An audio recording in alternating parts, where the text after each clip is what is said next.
ವಾರಪಯೋ ವಿಶೋಷಣಕಲಾ ಪಾರೀಣಕಾಲಾನಲ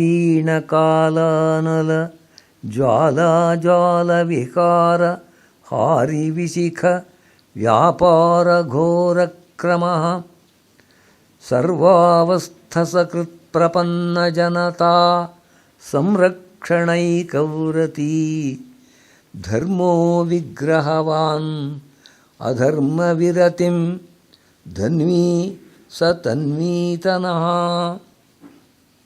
ಶ್ರೀಮಾನ್ ವೆಂಕಟನಾಥಾರ್ಯಃ ಕವಿತಾರ್ಕಿಕಕೇಸರಿ ವೇದಾಂತಾಚಾರ್ಯವರ್ಯೋ ಮೇ ಸನ್ನಿಧತ್ವಾಂ ಸದಾ ಹೃದಿ. ಪ್ರಪಂಚದಲ್ಲಿ ಬೇರೆ ಬೇರೆಯವರಿಗೆ ಬೇರೆ ಬೇರೆ ರೀತಿಯಾದಂಥ ಶಕ್ತಿಗಳಿರುತ್ತೆ. ಕೆಲವರಿಗೆ ಅದ್ಭುತವಾಗಿ ಹಾಡಿ ಎಲ್ಲರ ಮನಸ್ಸನ್ನು ಆಕರ್ಷಿಸುವಂಥ ಶಕ್ತಿ ಇರ್ಬೋದು. ಇನ್ಯಾರಿಗೋ ಬಹಳ ಶ್ರೇಷ್ಠವಾಗಿ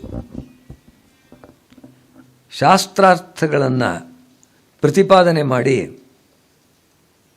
ಜನರ ಬುದ್ಧಿಯನ್ನೆಲ್ಲ ಸನ್ಮಾರ್ಗಕ್ಕೆ ತೆಗೆದುಕೊಂಡು ಹೋಗುವಂಥ ಶಕ್ತಿ ಇರ್ಬೋದು. ಇನ್ಯಾರಿಗೋ ತರ್ಕದ ಶಕ್ತಿಯಿಂದ ಏನನ್ನು ಬೇಕಾದರೂ ಸಾಧಿಸಬಲ್ಲೆ, ಏನನ್ನು ಬೇಕಾದರೂ ನಿರಾಕರಿಸಬಲ್ಲೆ ಅಂಬುವಂಥ ಶಕ್ತಿ ಇರ್ಬೋದು.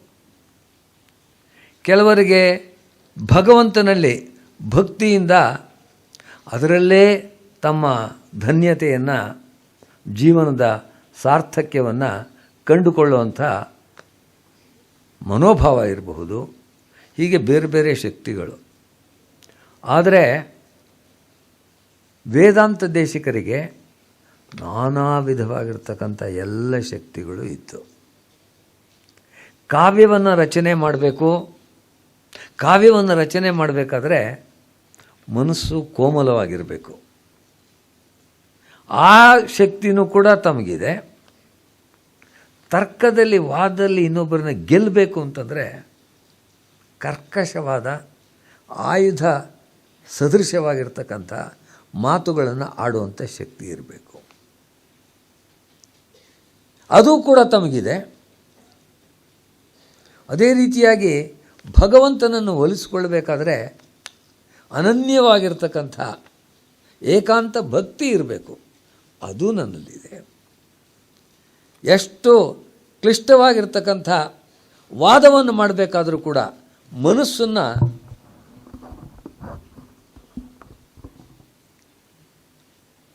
ಅಲುಗಾಡಿಸದೆ ನಿಶ್ಚಲವಾಗಿ ಇಟ್ಕೊಳ್ಳುವಂಥ ಶಕ್ತಿಯು ತಮಗಿದೆ ಎಂಬುದನ್ನು ಅವರು ಒಂದು ಸಂದರ್ಭದಲ್ಲಿ ಹೇಳಿದರು ಅಂತ ನಾವು ಕೇಳಿದ್ದೀವಿ.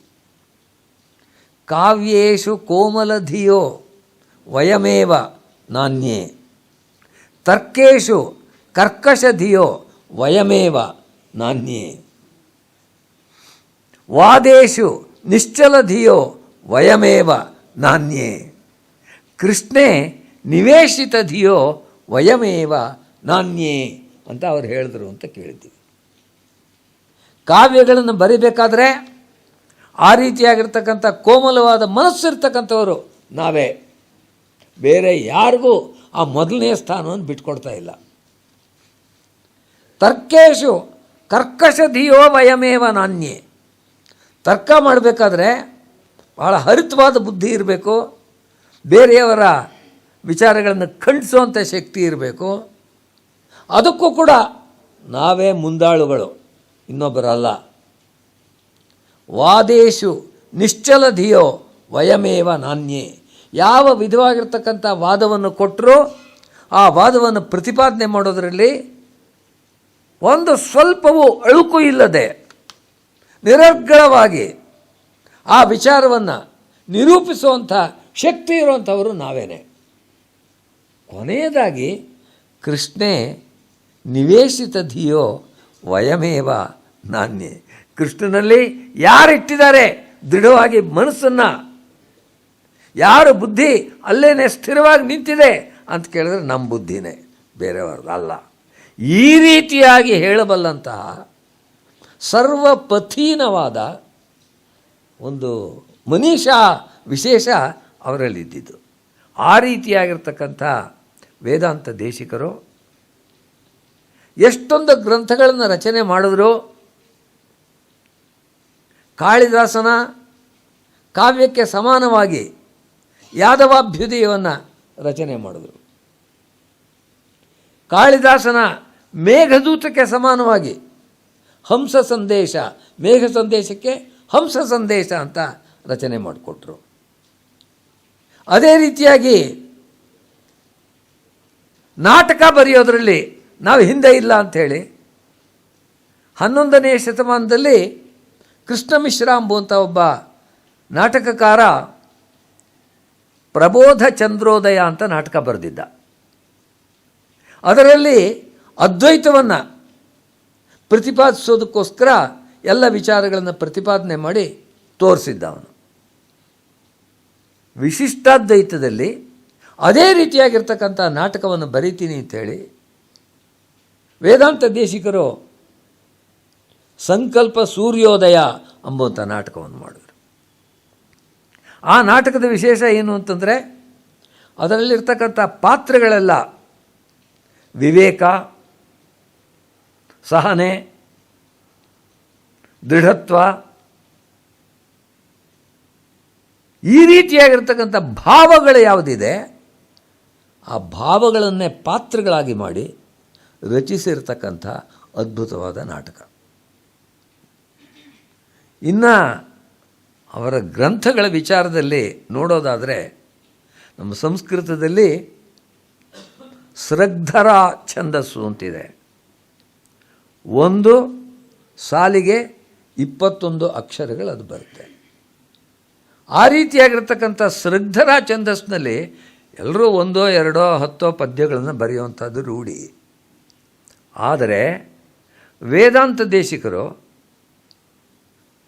ಶಕ್ತಿ ವಿಶಿಷ್ಟಾದ್ವೈತದ ಎಲ್ಲ ಪ್ರಮೇಯಗಳನ್ನು ಕೂಡ ನಿಶ್ಚಿತವಾಗಿ ಹೀಗೆ ಅಂತ ತಿಳಿಸ್ಬೇಕು ಅಂಬೋದಕ್ಕೋಸ್ಕರ ತತ್ವಮುಕ್ತ ಕಲಾಪವನ್ನು ರಚನೆ ಮಾಡಿದ್ದಾರೆ. ಅದರಲ್ಲಿ 500 ಪದ್ಯಗಳು ಸೃಗ್ಧರ ಛಂದಸ್ಸಿನಲ್ಲೇ ಇದೆ. 500 ಪದ್ಯಗಳು. ದ್ರವ್ಯಾದ್ರವ್ಯ ಪ್ರಭೇದಾತ್ ಮಿತಮಿಭೋಯ ವಿಧಾನ್ ತದ್ವಿದಸ್ತತ್ವಮಾಹು.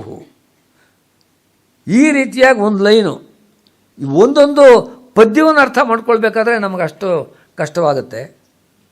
ಯಾವ ರೀತಿಯಾಗಿರ್ತಕ್ಕಂಥ ವ್ಯಾಕರಣದ ಪ್ರಭುತ್ವವನ್ನು ಅವರು ತೋರಿಸ್ತಾರೆ ಅಂತಂದರೆ ವಾಯುರ್ದೋಧೂಯತೆ ಯದ್ ಯದೆಯ ಮುಡುಗಣೋ ಬಂಭ್ರಮೀತಿ ದ್ರುತಂ ಖೇ ತೇಜೋ ಜಾಜ್ವಲ್ಯತೆ ಯದ್ ಯದಪಿ ಜಲನಿಧಿರ್ ಮಾಧವೀಂ ದೋಧವೀತಿ ಭೂರ್ಯದ್ವಾ ಬೋಭವೀತಿ ಸ್ಥಿರಚರ ಧೃತಯೇ ತಚ್ಚ ತಾದೃಕ್ಯ ಸರ್ವಂ ಸ್ವಾಯತ್ತಾಶೇಷ ಸರ್ಗ ಪ್ರತಿಯತನ ಪರಬ್ರಹ್ಮ ಲೀಲೋರ್ಮಿ ಚಕ್ರಂ ಅಂತ ಒಂದು ಪದ್ಯ ಬರೀತಾರೆ.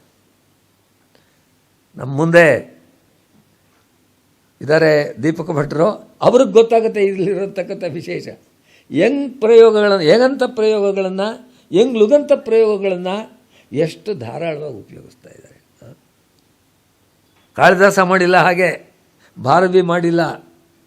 ಆದರೆ ವೇದಾಂತ ದೇಶಿಕರಿಗೆ ಆ ಶಕ್ತಿಯನ್ನು, ಸಂಸ್ಕೃತ ಭಾಷೆಯ ವೈಭವ ಯಾವ ರೀತಿ ಇದೆ, ಎಷ್ಟು ವಿಧವಾಗಿರ್ತಕ್ಕಂಥ ಶಬ್ದಗಳನ್ನು ಪ್ರಯೋಗಿಸ್ಬೋದು ಅಷ್ಟನ್ನು ಕೂಡ ಪ್ರಯೋಗ ಮಾಡಿ ತೋರಿಸಿದಂಥವ್ರು. ಅದು ವೇದಾಂತದ ವಿಷಯಕ್ಕೆ. ಮತ್ತು ಶಾಸ್ತ್ರವನ್ನು ಓದಿದಂಥವ್ರಿಗೆ ಗೊತ್ತಾಗುತ್ತೆ. ವೇದಾಂತದಲ್ಲಿ ಅಧಿಕರಣಗಳು ಅಂತ ಮಾಡ್ತೀವಿ. ವಿಷಯೋ ವಿಷಯಶ್ಚೈವ ಪೂರ್ವಪಕ್ಷಸ್ತಥೋತ್ತರಂ ಸಿದ್ಧಾಂತಶ್ಚೇತಿ ಪಂಚಾಂಗಂ ಶಾಸ್ತ್ರೇಧಿಕರಣಂ ವಿದುಹು ಅಂತ ಹೇಳಿ. ಇದು ಅದ್ವೈತದಲ್ಲಿ ಬ್ರಹ್ಮಸೂತ್ರಗಳನ್ನು ಇಟ್ಕೊಂಡು ಮಾಡುವಂಥ ಅಧಿಕರಣಗಳ ಸಂಖ್ಯೆಯೇ ಬೇರೆ, ವಿಶಿಷ್ಟಾದ್ವೈತದಲ್ಲೇ ಬೇರೆ, ದ್ವೈತದಲ್ಲೇ ಬೇರೆ. ಆ ರೀತಿಯಾಗಿರ್ತಕ್ಕಂಥ ಅಧಿಕರಣಗಳನ್ನು ನಿಷ್ಕೃಷ್ಟವಾಗಿ ಜನಗಳಿಗೆ ತಿಳಿಸಬೇಕು ಎಂಬುದಕ್ಕೋಸ್ಕರ ಅಧಿಕರಣ ಸಾರಾವಳಿ ಎಂಬುವಂಥ ಗ್ರಂಥವನ್ನು ಬರೆದಿದ್ದಾರೆ. ಅದು ಕೂಡ ಸಂಪೂರ್ಣವಾಗಿ 500 ಪದ್ಯಗಳು ಸೃಗ್ಧರ ಛಂದಸ್ಸಿನಲ್ಲಿದೆ. ಹೇಳ್ತಾರೆ ಸೃಗ್ಧರ ದುಗ್ಧರಾಶಿ ಅಂತ. ಸ್ರಗ್ಧರ ಅಂತಕ್ಕಂಥದ್ದು ಅವರಿಗೆ ದುಗ್ಧ ರಾಶಿ, ಹಾಲಿನ ಹೊಳೆ, ಆ ರೀತಿಯಾಗಿ ಬರೀತೀನಿ ಅಂತ. ಎಂತೆಂಥ ಗ್ರಂಥಗಳನ್ನು, ಎಂತೆಂಥ ವಿಚಾರಗಳನ್ನು ಪ್ರತಿಪಾದನೆ ಮಾಡಿದ್ದಾರೆ. ಆ ಒಂದು ತತ್ವಮುಕ್ತ ಕಲಾಪ ಎಂಬುದು ಸಾಮಾನ್ಯ ಜನರಿಗೆ ಸುಲಭವಾಗಿ ಸಿಗೋಲ್ಲ ಅಂತ. ತಾರಾಕಲ್ಪೆ ಸ್ಫುರತಿ ಸುಧಿಯಾಂ ತತ್ವಮುಕ್ತ ಕಲಾಪೆ ದೂರಾದ್ವೃತ್ಯ ದುರಧಿಗಮತಾಂ ಪಶ್ಯತಾಂ ಸರ್ವಸಿದ್ಧೈ ನಾತಿ ವ್ಯಾಸವ್ಯತಿಕರವತಿ ನಾತಿ ಸಂಕೋಚ ಖೇದ ವೃತ್ತಿಸ್ಸೇಯಂ ವಿಶದ ರುಚಿರ ಕಲ್ಪ್ಯತೆ ಅಸ್ಮಾಭಿರೇವ. ಸಾಮಾನ್ಯ ಜನಗಳಿಗೆ ಅರ್ಥವಾಗಲ್ಲ ಇದು. ಅದಕ್ಕೋಸ್ಕರ ಹೇಗೆ ಅಂತಂದರೆ, ತಾರಾಕಲ್ಪೆ, ನಕ್ಷತ್ರಗಳ ಹಾಗೆ ಥಳಥಳ ಹೊಳಿತಾ ಇವೆ, ಆದರೆ ಕೈಗೆಟ್ಕೊಲ್ಲ. ತಾರಾಕಲ್ಪೆ ಸ್ಫುರತಿ ಸುಧಿಯಾಂ ತತ್ವಮುಕ್ತ ಕಲಾಪೆ ದೂರಾದ್ವೃತ್ಯ. ಯಾಕೆ ನಮಗೂ ಆ ವಿಷಯಗಳಿಗೂ ಅಷ್ಟು ದೂರ ಇದೆಯಲ್ಲ, ಅದಕ್ಕೋಸ್ಕರ. ದುರಧಿಗಮತಾಂ ಪಶ್ಯತಾಂ ಸರ್ವಸಿದ್ಧೈ, ಅಂಥ ಜನಗಳಿಗೂ ಕೂಡ ಎಲ್ಲ ಸಿದ್ಧಿಯೂ ಆಗಬೇಕು ಎಂಬುದಕ್ಕೋಸ್ಕರ ನಾವೇ ವ್ಯಾಖ್ಯಾನವನ್ನು ಬರೀತಾ ಇದ್ದೀವಿ. ನಾತಿವ್ಯಾಸ ವ್ಯತಿಕರವತಿ, ಅತ್ಯಂತ ದೀರ್ಘವಾಗಿಬಿಡಬಾರ್ದು. ಯಾವಾಗಲೂ ಅಷ್ಟೇ ವಿಷಯಗಳು ಯಾವ ರೀತಿ ಇರಬೇಕು ಅಂತಂದರೆ, ಅವಿಸ್ತರಂ ಅಸಂದಿಗ್ಧಂ ಅದ್ರುತಂ ಅವಿಲಂಬಿತಂ. ವಾಲ್ಮೀಕಿ ನಮಗೆ ಹಾಕ್ಕೊಟ್ಟಿರ್ತಕ್ಕಂಥ ಒಂದು ಸೂತ್ರ ಇದು. ಮಾತು ಯಾವ ರೀತಿಯಾಗಿ ಇರಬೇಕು ಅಂಬೋದಕ್ಕೆ ಹನುಮಂತ ರಾಮನ ಜೊತೆಗಳು ಮಾತಾಡಿದ್ನಲ್ಲ, ಅದು ಹೇಗಿತ್ತು ಎಂಬುದನ್ನು ರಾಮಾಯಣದಲ್ಲಿ ಹೇಳ್ತಾ ಇದ್ದಾರೆ. ಅವಿಸ್ತರಂ, ಅನಾವಶ್ಯಕವಾಗಿ ಬೆಳೆಸ್ಕೊಂಡು ಹೋಗುವಂಥದ್ದಲ್ಲ. ಅಸಂದಿಗ್ಧಂ, ಒಂದು ವಿಷಯವನ್ನು ಪ್ರತಿಪಾದನೆ ಮಾಡಿದ್ರೆ ಇವ್ರು ಹೇಳ್ತಾ ಇರೋದು ಹೀಗೋ ಹಾಗೋ ನಮಗೆ ಅರ್ಥವಾಗಲ್ಲ ಅಂತ ಜನಗಳು ಅನ್ಕೋಬಾರ್ದು. ಸಂದೇಹ ಇಲ್ಲದೆ ಇರೋ ಹಾಗೆ ಅಸಂದಿಗ್ಧವಾಗಿ ಪ್ರತಿಪಾದನೆ ಮಾಡಬೇಕು. ಅದ್ರುತಂ,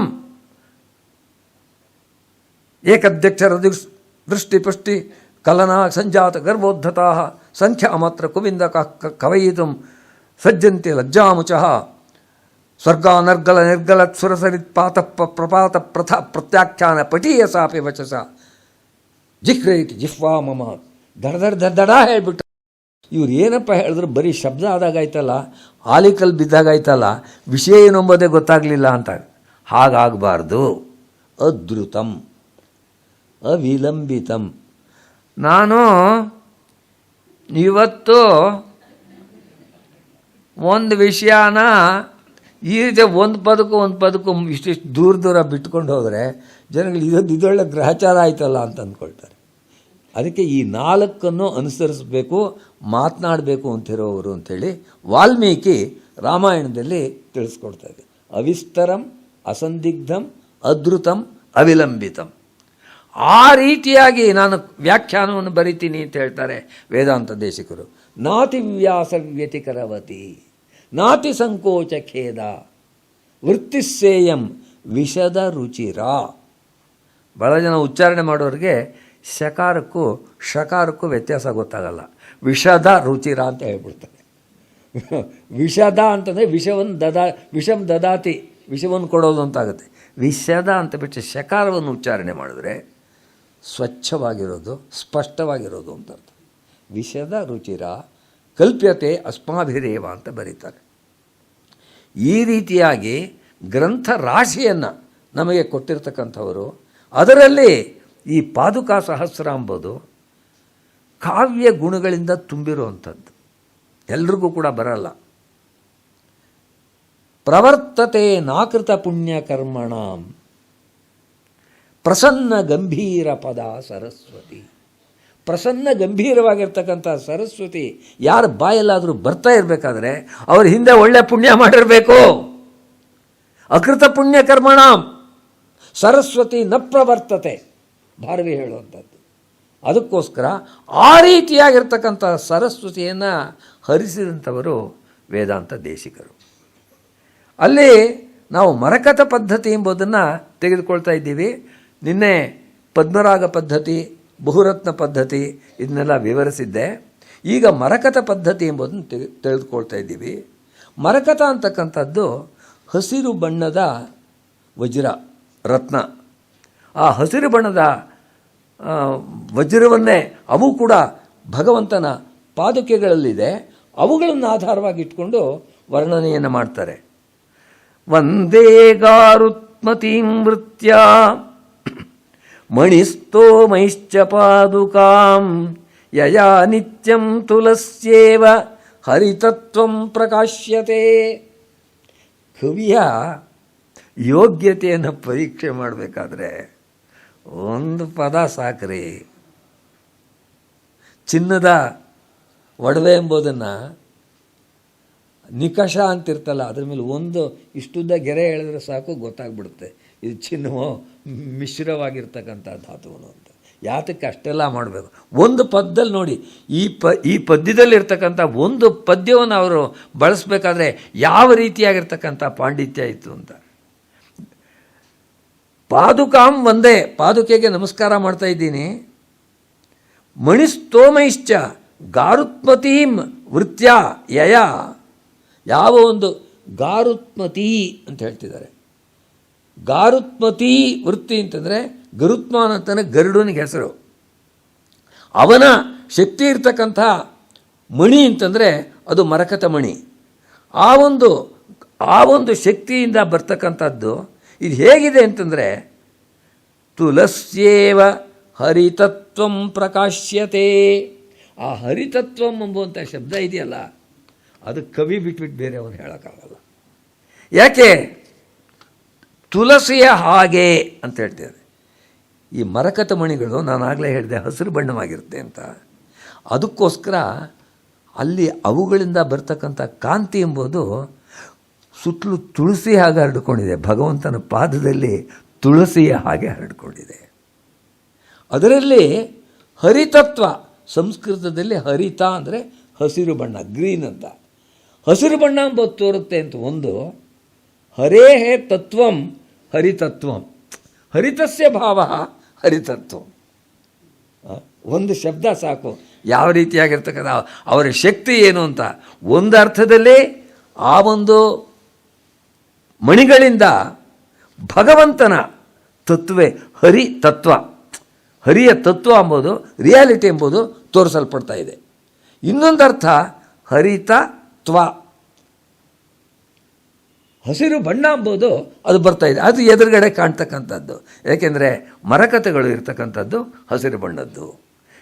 ಈ ರೀತಿ ಆರಂಭಿಸ್ತಾ ಇದ್ದಾರೆ. ಹರಿತ ಸಹಸ ಹರಿಣ್ಮಣೀನಾಂ ಪ್ರಭಯ ರಂಗನರೇಂದ್ರ ಪಾದರಕ್ಷೆ ತುಳಸೀದಲ ಸಂಪದಂ ದಧಾತಿ ತ್ವಯಿ ಭಕ್ತೈರ್ನಿಹಿತ ಪ್ರಸೂನ ರಾಶಿ. ಕವಿಯ ಕಲ್ಪನೆ ನೋಡಿ ಹೇಗಿದೆ. ಭಗವಂತನ ಪಾದಗಳಲ್ಲಿ ಎಷ್ಟೋ ಜನ ಭಕ್ತರು ಬಂದು ಹೂಗಳನ್ನು ಎರಚ್ತಾ ಇದ್ದಾರೆ, ಹೂವನ್ನು ಹಾಕ್ತಾ ಇದ್ದಾರೆ. ಆ ಹೂಗಳಿಗೆ ನಾನಾ ವಿಧವಾದ ಬಣ್ಣಗಳು. ಮಲ್ಲಿಗೆ ಹೂ ಇರ್ಬೋದು, ಅದು ಬಿಳುಪಾಗಿದೆ. ದಾಸವಾಳದ ಹೂವು ಇರಬಹುದು, ಅದು ಕೆಂಪಾಗಿದೆ. ಒಂದೊಂದು ಹೂವು ಒಂದೊಂದು ಬಣ್ಣ. ಆದರೆ ಅಲ್ಲಿ ಆ ರೀತಿಯಾಗಿ ಪಾದುಕೆಯ ಬಳಿ ಈ ಹೂಗಳು ಬಂದಾಗ ಅಲ್ಲಿ ಮರಕತಗಳು, ಆ ಮಣಿಗಳಿದೆಯಲ್ಲ, ಅದರಿಂದ ಎಲ್ಲ ಹೂಗಳು ಕೂಡ ತುಳಸಿ ಆಗಿಬಿಟ್ಟಿದೆ ಅಂತ. See that imagination.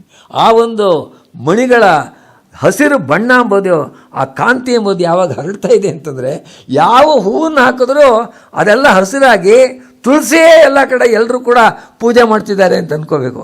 ಆ ರೀತಿಯಾಗಿರ್ತಕ್ಕಂಥ ಪ್ರಭಾವವನ್ನು ಈ ಮರಕತದ ಮಣಿಗಳು ತೋರಿಸ್ತಾ ಇವೆ ಎಂಬುದನ್ನು ಇಷ್ಟು ಚೆನ್ನಾಗಿ ವರ್ಣಿಸಿದ್ದಾರೆ.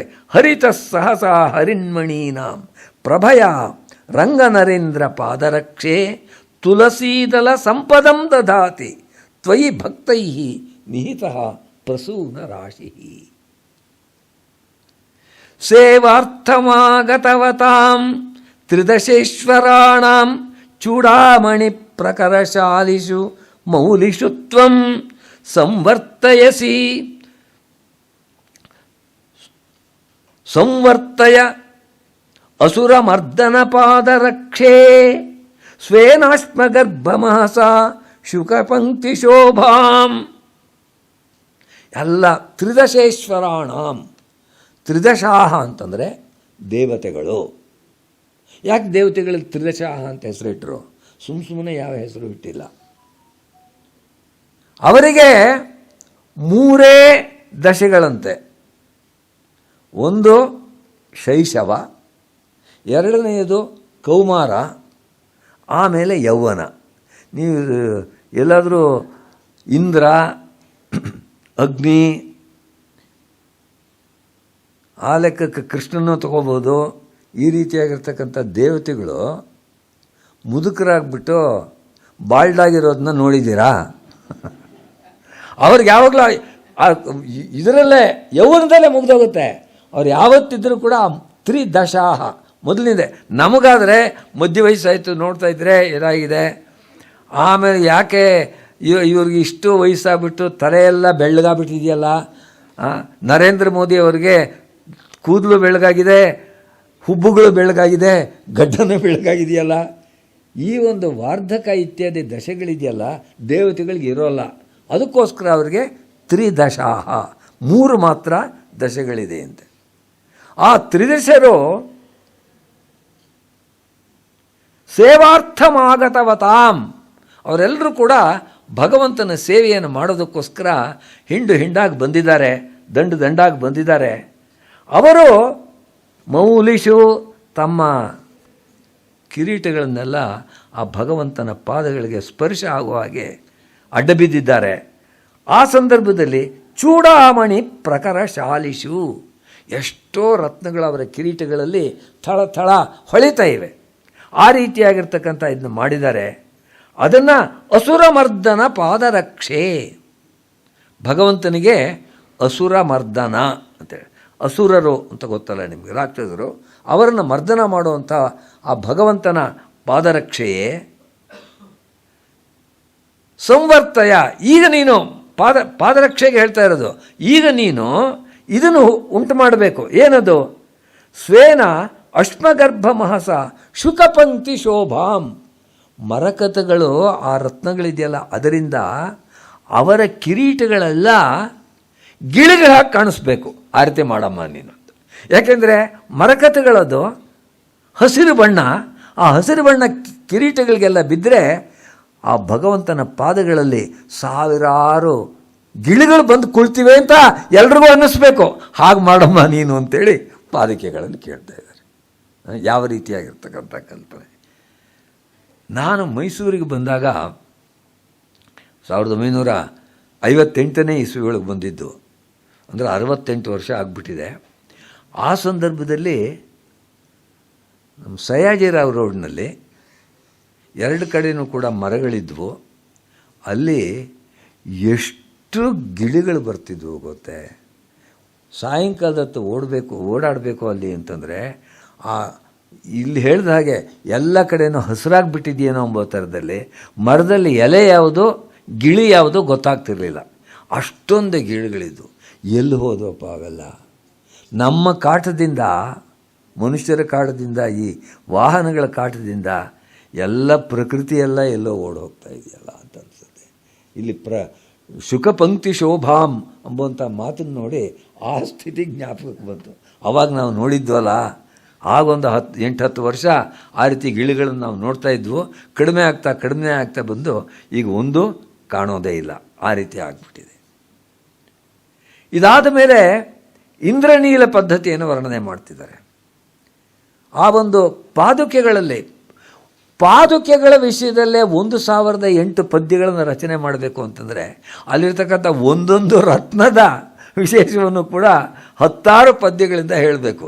ಇಲ್ಲದ್ರೆ ಅಷ್ಟು ದೊಡ್ಡ ದೀರ್ಘ ಕಾವ್ಯ ಹೇಗಾಗುತ್ತೆ. ಅದಕ್ಕೆ ಇಂದ್ರನೀಲ ಪದ್ಧತಿ ಅಂತ ಅದರಲ್ಲೇ ಹೇಳ್ತಾ ಇದ್ದಾರೆ.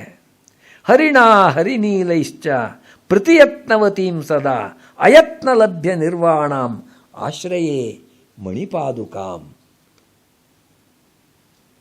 ಹರಿಣ, ಹರಿ ಭಗವಂತ ವಿಷ್ಣು, ಅವನಿಂದ ಹರಿನೀಲೈಶ್ಚ, ಹರಿ ಅಂದರೆ ಇಂದ್ರ, ಹರಿನೀಲ ಅಂದರೆ ಇಂದ್ರನೀಲ ಮಣಿ, ದಿ ಬ್ಲೂ ಡೈಮಂಡ್ ಅದಿರ್ತಕ್ಕಂಥದ್ದು. ಹರಿನೀಲೈಶ್ಚ ಪ್ರತಿಯತ್ನವತೀಂ ಸದಾ, ಪ್ರತಿಯತ್ನ ಅಂದರೆ ಏನು ಅಂತ, ಯತ್ನಕ್ಕೆ ವಿರುದ್ಧವಾಗಿ ಮಾಡುವಂಥದ್ದಲ್ಲ. ಅಮರಕೋಶ ಓದಿದ್ದವ್ರಿಗೆ ಗೊತ್ತಾಗುತ್ತೆ. ಪ್ರತಿಯತ್ನೋ ಗುಣಾಧಾನಂ ಅಂತ. ಯಾವುದಾದ್ರೂ ಒಂದಕ್ಕಿರ್ತಕ್ಕಂಥ ಗುಣವನ್ನು ಅಧಿಕಗೊಳಿಸೋದಕ್ಕೆ ಪ್ರತಿಯತ್ನ ಅಂತ ಹೆಸರು. ಅದಕ್ಕೋಸ್ಕರ ಪ್ರತಿಯತ್ನವತೀಂ ಸದಾ. ಅವುಗಳಿಂದ ಏನಾಗ್ತದೆ ಅಲ್ಲಿ ನೋಡಿ, ಏನು ಅಂತಂದರೆ ಭಗವಂತನ ವರ್ಣವೂ ಆ ರೀತಿಯಾಗಿದೆ, ಇಂದ್ರನೀಲಗಳ ವರ್ಣವೂ ಅದೇ ರೀತಿಯಾಗಿದೆ. ಅದರಿಂದ ಅಯತ್ನಲಭ್ಯ ನಿರ್ವಾಣಾಂ ಆಶ್ರಯೇ ಮಣಿಪಾದುಕಾಂ, ಭಗವಂತನ ಸೌಂದರ್ಯವನ್ನು ಇದು ಹೆಚ್ಚಿಸ್ತಾ ಇದೆ. ಅದು ಎಲ್ಲರಿಗೂ ಕೂಡ ಹೇಗೆ ಅಂತಂದರೆ, ನೀವು ಶಾಸ್ತ್ರಗಳಲ್ಲಿ ವಿದ್ವಾಂಸರಾಗಿರಬೇಕಾಗಿಲ್ಲ, ಜಗತ್ತನ್ನೇ ಮರುಳುಗೊಳಿಸುವಂಥ ಕವಿತ್ವ ನಿಮಗಿರಬೇಕಾಗಿಲ್ಲ, ಪ್ರಖರವಾದ ಬುದ್ಧಿಯಿಂದ ವಿಜ್ಞಾನದಲ್ಲಿ ಆವಿಷ್ಕಾರ ಮಾಡ್ತೀನಿ ಅಂತ ಹೇಳಬೇಕಾಗಿಲ್ಲ. ಸಾಮಾನ್ಯ ಮನುಷ್ಯರಾಗಿದ್ದರೂ ಕೂಡ ಭಗವಂತನ ಪಾದುಕೆಯನ್ನು ಆಶ್ರಯಿಸಿದ್ರೆ ಮುಕ್ತಿ ಅಂತಕ್ಕಂಥದ್ದು ಕರತಲಾಮಲಕವಾಗುತ್ತೆ, ಕೈಗೆ ಸಿಕ್ಬಿಡುತ್ತೆ. ಇದು ಎಲ್ಲರಿಗೂ ಕೊಡ್ತಿರ್ತಕ್ಕಂಥ ಆಶ್ವಾಸನೆ ರಾಮಾನುಜಾಚಾರ್ಯರದು. ಅಭಯಂ ಸರ್ವಭೂತೇಭ್ಯೋ ದದಾಮಿ ಏತದ್ವ್ರತಂ ಮಮ. ರಾಮಚಂದ್ರ ಮೂರ್ತಿ ಆ ಭಗವಂತ ಯಾವ ರೀತಿಯಾಗಿ ಹೇಳ್ದ ಅದನ್ನಿಟ್ಟುಕೊಂಡು ಯಾವ ವ್ಯತ್ಯಾಸವೂ ಇಲ್ಲ, ಯಾವ ಜಾತಿಯವರಾಗಿರಬಹುದು, ಯಾವ ಮತದವರಾಗಿರ್ಬೋದು, ಯಾವ ದೇಶದವರಾಗಿರ್ಬೋದು, ಎಲ್ಲರಿಗೂ ಕೂಡ ಮುಕ್ತಿಯ ಅರ್ಹತೆ ಇದೆ. ಇದು ವಿಶಿಷ್ಟಾದ್ವೈತವು ಹೇಳಿರ್ತಕ್ಕಂಥ ರೀತಿ. ಏನಾಗಬೇಕು ಅಂತಂದರೆ ಮನಸ್ಸು ಕರಗಿ ಭಗವಂತನಲ್ಲಿ ಶರಣಾಗತಿ ಮಾಡುವಂಥ ಬುದ್ಧಿ ಬರಬೇಕು ಅಷ್ಟೇ. ಯಾವಾಗ ಭಗವಂತನಲ್ಲಿ ಪ್ರಪತ್ತಿಯನ್ನು ಮಾಡ್ತಾರೆ ಅವರೆಲ್ಲರಿಗೂ ಸಿಗುತ್ತೆ. ಅದಕ್ಕೋಸ್ಕರ ಹೇಳಿದ್ರು ಅಯತ್ನಲಭ್ಯ ನಿರ್ವಾಣಾಂ. ನಿರ್ವಾಣ ಎಂಬುವಂಥ ಒಂದು ಪದ ಇದೆ. ಇದು ಬೌದ್ಧ ದರ್ಶನದಲ್ಲಿ ನಿರ್ವಾಣ ಎಂಬುವಂಥ ಪದ ಹೆಚ್ಚು ಬಳಕೆಯಲ್ಲಿದೆ. ಬೌದ್ಧ ದರ್ಶನದ ಪ್ರಕಾರವಾಗಿ ಆತ್ಮ ಅಂತಕ್ಕಂಥದ್ದು ಶಾಶ್ವತವಾದ ವಸ್ತು ಅಲ್ಲ. ಸರ್ವಂ ಕ್ಷಣಿಕಂ ಕ್ಷಣಿಕಂ, ಅದು ಬುದ್ಧನೇ ಹೇಳಿರ್ತಕ್ಕಂಥ ತತ್ವ. ಬಾಹ್ಯವಾದ ಪ್ರಪಂಚ ಮಾತ್ರ ಕ್ಷಣಿಕ ಅಂತಲ್ಲ. ಯಾವ ಒಂದು ಆತ್ಮತತ್ವ ಅಂತ ನೀವು ಹೇಳ್ತೀರೋ ಅದು ಕೂಡ ಕ್ಷಣಿಕ ಎಂಬುದು ಬೌದ್ಧರ ಸಿದ್ಧಾಂತ. ಹಾಗಿದ್ರೆ ಆತ್ಮ ಅಂದರೆ ಏನು? ಅದು ಒಂದು ಚಿಂತನಾ ಜ್ಯೋತಿ, ಬೆಳಕಿದ್ದ ಹಾಗೆ. ನೀವು ಒಂದು ಹಣತೆಯನ್ನು ಹತ್ತಿಸಿ ಆ ಮೇಲ್ಗಡೆ ಫ್ಲೇಮ್ ಕಾಣ್ತಿರಲ್ಲ, ಬೆಳಕನ್ನು ಕಾಣ್ತಿರಲ್ಲ, ಅದು ಒಂದಲ್ಲ. ಬೆಳಕಿನ ಇದು ಅಂತ ಹೇಳಿದ್ರು ಕೂಡ ಪ್ರತಿಯೊಂದು ಕ್ಷಣದಲ್ಲೂ ಕೂಡ ಅದು ವ್ಯತ್ಯಾಸವಾಗ್ತಾ ಇದೆ. ಅದೇ ರೀತಿಯಾಗಿ ಆತ್ಮಶಕ್ತಿ ಎಂಬುದು, ಆತ್ಮಜ್ಯೋತಿ ಎಂಬುದು, it is A series of sensations. It is not A permanent eternal entity. ಅದಲ್ಲ ಎಂಬುದು ಬೌದ್ಧರ ಒಂದು ಸಿದ್ಧಾಂತ. ಆ ಬೌದ್ಧ ಸಿದ್ಧಾಂತದಲ್ಲಿ ಯಾವ ರೀತಿಯಾಗಿ ಉರಿತಾ ಇರತಕ್ಕಂಥ ದೀಪ ಎಂಬುದು ಆರಿ ಹೋಗುತ್ತೆ, ಅದಕ್ಕೆ ನಿರ್ವಾಣ ಅಂತ ಹೆಸರು. ನಿರ್ವಾಣೋ ಅವಾತೆ ಪಾಣಿನಿಯ ಸೂತ್ರ. ಗಾಳಿ ಇಲ್ಲದೆ ಇದ್ದಾಗ, ಯಾವುದಾದ್ರು ಒಂದು ದೀಪ ಉರಿತಿದ್ದಾಗ ನಿಮಗೆಲ್ಲ ಗೊತ್ತಲ್ಲ, ಆಮ್ಲಜನಕ ಬೇಕು. ಆ ಗಾಳಿಯೊಳಗೆ ಆಮ್ಲಜನಕ ಆಗೋದ್ರೆ ಅದು ತಾನಾಗಿ ಆರಿ ಹೋಗುತ್ತೆ. ಆ ರೀತಿಯಾಗಿ ಎಲ್ಲ ಕರ್ಮಗಳನ್ನು ಕೂಡ ಮುಗಿಸಿ ಈ ಒಂದು ಸೀರೀಸ್ ಆಫ್ ಸೆನ್ಸೇಷನ್ಸ್ ಯಾವುದಿದೆ ಅದನ್ನು ಶಾಶ್ವತವಾಗಿ ನಿಲ್ಲಿಸುವಂಥದ್ದು ನಿರ್ವಾಣ ಅಂತ ಅವರು ಹೇಳ್ಕೊಳ್ತಾರೆ. ಆದರೆ ನಮ್ಮ ದೃಷ್ಟಿಯೊಳಗೆ ಆಸ್ತಿಕ ಮತಗಳು ಅಂತ ನಾವು ಯಾವುದು ಕಂಡುಹಿಡಿತೀವಿ, ನಾವು ಅಂದ್ಕೊಂಡಿದ್ದೀವಿ, ಈ ಮತಗಳಿಗೆ ಅನುಸಾರವಾಗಿ ನಿರ್ವಾಣ ಅಂತಕ್ಕಂಥದ್ದು ಶಾಶ್ವತವಾದ ಒಂದು ಸ್ಥಿತಿ. ಅದು ಶಾಶ್ವತವಾಗಿ ನಕ್ಷತ್ರದಂತೆ ಯಾವಾಗಲೂ ಬೆಳಗ್ತಾ ಇರತಕ್ಕಂಥ ಸ್ಥಿತಿ. ಲಭಂತೆ ಬ್ರಹ್ಮ ನಿರ್ವಾಣಂ. ಋಷಯ ಕ್ಷೀಣಕಲ್ಮಷಾಃ. ನಮ್ಮಲ್ಲಿರ್ತಕ್ಕಂಥ ಕಲ್ಮಷಗಳು ಕಡಿಮೆ ಆಗಬೇಕು. ಅದು ಯಾವಾಗ ಕಡಿಮೆ ಆಗುತ್ತೋ ಆಗ ಅಂಥವರಿಗೆ ಬ್ರಹ್ಮನಿರ್ವಾಣ ಎಂಬುದು ತಾನಾಗಿ ಬರುತ್ತೆ. ಇದು ಹೊಸದಾಗಿ ಪಡೆದುಕೊಳ್ಳುವಂಥ ಒಂದು ಸ್ಥಿತಿ ಅಲ್ಲ. ಮುಕ್ತಿ ಅಂತಂದರೆ ಅದು ತನ್ನ ಸ್ವರೂಪದಲ್ಲಿ ಇರತಕ್ಕಂಥದ್ದು. ಈ ರೀತಿಯಾಗಿ ಇರ್ತಕ್ಕಂಥ ಇದು ನಿರ್ವಾಣ ಅಂತ ಹೇಳ್ತಾರೆ. ಅದನ್ನ ಅಯತ್ನ ಲಭ್ಯ ನಿರ್ವಾಣಾಂ ಆಶ್ರಯೇ ಮಣಿಪಾದುಕಾಂ. ಆ ರೀತಿಯಾಗಿ ಶಾಶ್ವತವಾಗಿರ್ತಕ್ಕಂಥ ನಿರ್ವಾಣವನ್ನು, ಆ ವೈಕುಂಠ ವಾಸವನ್ನು ಕೊಡ್ತಕ್ಕಂಥ ಮಣಿಪಾದುಕೆಯನ್ನು ನಾನು ಆಶ್ರಯಿಸ್ತೀನಿ ಅಂತ ಬಿಟ್ಟು ಇಲ್ಲಿ ಹೇಳ್ತಾ ಇದ್ದಾರೆ. ಅವಧೀರಿತ ದೇವತಾಂತರಾಣಾಂ ಅನಘೈಸ್ತ್ವಂ ಮಣಿಪಾದುಕೆ ಮಯೂಖೈಃ ಹರಿನೀಲ ಸಮುದ್ಭವೈರ್ವಿಧತ್ಸೆ ಹರಿಸಾರೂಪ್ಯಂ ಅಯತ್ನತೋ ಜನಾನಾಂ. ರಾಮಾನುಜ ಸಿದ್ಧಾಂತಕ್ಕೆ ಅನುಗುಣವಾಗಿ ಮುಕ್ತಿಯನ್ನು ಪಡೆಯತಕ್ಕಂಥವರು ವೈಕುಂಠವನ್ನು ಪ್ರವೇಶಿಸೋದಕ್ಕೆ ಮೊದಲು ಅವರ ಅಪ್ರಾಕೃತ ಶರೀರವನ್ನು ತ್ಯಜಿಸ್ತಾರೆ, ಪ್ರಾಕೃತ ಶರೀರವನ್ನು ತ್ಯಜಿಸ್ತಾರೆ. ನಮ್ಮ ಭೌತ ಶರೀರ ಇರ್ತಲ್ಲ, ಇದನ್ನಿಲ್ಲೇ ಬಿಟ್ಬಿಡ್ತೀವಿ. ಯಾರೂ ನಾವೇನು ಬೇರೆ ಲೋಕಕ್ಕೆ ಹೋಗುವಾಗ ಈ ಮಾಂಸ ರಕ್ತಗಳಿರ್ತಕ್ಕಂಥ ಶರೀರವನ್ನು ನಾವು ಯಾರೂ ತಗೊಂಡೋಗಲ್ಲ. ಅದು ನಮಗೆಲ್ರಿಗೂ ಗೊತ್ತು, ಇಲ್ಲೇ ಇರುತ್ತೆ. ಅದನ್ನೇನೋ ವಿಲೇವಾರಿ ಮಾಡ್ತಕ್ಕಂಥದ್ದು ಬೇರೆ.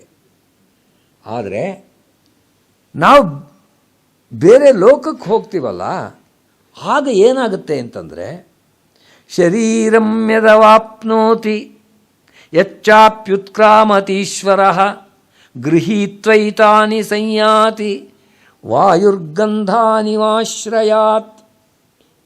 ಅಂದರೆ ಇಲ್ಲಿ ಹೂವಿಟ್ಟಿದ್ದೀವಿ, ಮಲ್ಲಿಗೆ ಹೂವಿಟ್ಟಿದ್ದೀವಿ ಅಂತ ಇಟ್ಕೊಳ್ಳೋಣ.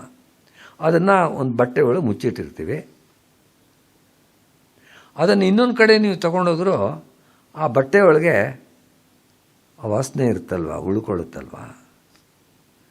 ಗಾಳಿ ಆ ಹೂವಿನ ಮೇಲೆ ಹರಡ್ಕೊಂಡು ಬಂದರೆ, ಓ ಇಲ್ಲಿ ಮಲ್ಲಿಗೆ ಹೂವು ಇರಬೇಕು, ಇಲ್ಲಿ ಸಂಪಿಗೆ ಹೂವು ಇರಬೇಕು ಅಂತ ನಾವು ಊಹಿಸಲ್ವೇ. ವಾಯು ಯಾವ ರೀತಿ ತಗೊಂಡು ಹೋಗುತ್ತೆ, ಆ ರೀತಿಯಾಗಿ ಆತ್ಮನು ನಮ್ಮ ಸೂಕ್ಷ್ಮ ಶರೀರವನ್ನು ಜೊತೆ ಒಳಗೆ ತೆಗೆದುಕೊಂಡು ಹೋಗಿರ್ತಾನೆ. ಆ ರೀತಿಯಾಗಿರ್ತಕ್ಕಂಥ ಸೂಕ್ಷ್ಮ ಶರೀರವೂ ಕೂಡ ಪ್ರಾಕೃತ ಶರೀರ. ಯಾಕೆಂದರೆ ಪ್ರಾಕೃತ ಅಂತಂದರೆ ಪ್ರಕೃತಿಯಿಂದ ಬಂದಿರತಕ್ಕಂಥ ಶರೀರ. These are all the gifts of nature to us. ನಮಗೆ ಮನಸ್ಸಿದೆ, ಬುದ್ಧಿ ಇದೆ, ಪಂಚ ಜ್ಞಾನೇಂದ್ರಿಯಗಳು, ಪಂಚ ಕರ್ಮೇಂದ್ರಿಯಗಳು ಇವೆ. ಬುದ್ಧ್ಯಾದ್ಯವಿದ್ಯಾಪಿ ಚ ಕಾಮಕರ್ಮಣಿ ಪುರ್ಯಷ್ಟಕಂ ಸೂಕ್ಷ್ಮ ಶರೀರ ಮಾಹುಹು. ಇದು ಸೂಕ್ಷ್ಮ ಶರೀರ ಅಂತ ಹೇಳ್ತಾರೆ. ಈ ಸೂಕ್ಷ್ಮ ಶರೀರವನ್ನು ಅದು ನಮ್ಮ ಜೊತೆ ಒಳಗೆ ಬರ್ತಿರುತ್ತೆ. ಎಷ್ಟು ಜನ್ಮಗಳಾದರೂ, ಬೇರೆ ಬೇರೆ ಜನ್ಮಗಳನ್ನು ತೆಗೆದುಕೊಂಡ್ರೂ ನಮ್ಮ ಸೂಕ್ಷ್ಮ ಶರೀರ ನಮ್ಮ ಜೊತೆ ಒಳಗೆ ಬರ್ತಿರುತ್ತೆ. ಅದು ಪ್ರಾಕೃತ ಶರೀರ. ಯಾರು ಮುಕ್ತರಾಗ್ತಾರೆ ಅಂಥವರು ವೈತರಣಿ ಎಂಬುವಂಥ ನದಿಯನ್ನು ದಾಟ್ತಾರಲ್ಲ, ಆ ಸಂದರ್ಭದಲ್ಲಿ ಈ ಪ್ರಾಕೃತ ಶರೀರವನ್ನು ತ್ಯಾಗ ಮಾಡ್ತಾರೆ. ಅಪ್ರಾಕೃತ ಶರೀರ ಅವ್ರಿಗೆ ದೊರಕುತ್ತೆ. ಅಂಥವರು, ಅಂಥ ಮುಕ್ತರು ವೈಕುಂಠ ಲೋಕದಲ್ಲಿ ವಿಷ್ಣುವಿನ ಆಕಾರ ಯಾವುದಿದೆ ಅದೇ ರೀತಿಯಾಗಿರ್ತಕ್ಕಂಥ ಅಪ್ರಾಕೃತವಾದ ಆಕಾರ ಅವ್ರಿಗೂ ಕೂಡ ಬರುತ್ತೆ. ಅವರಲ್ಲಿರ್ತಾರೆ ಎಂಬುದು ಈ ಒಂದು ಸಿದ್ಧಾಂತದ ನಿರ್ಧಾರ.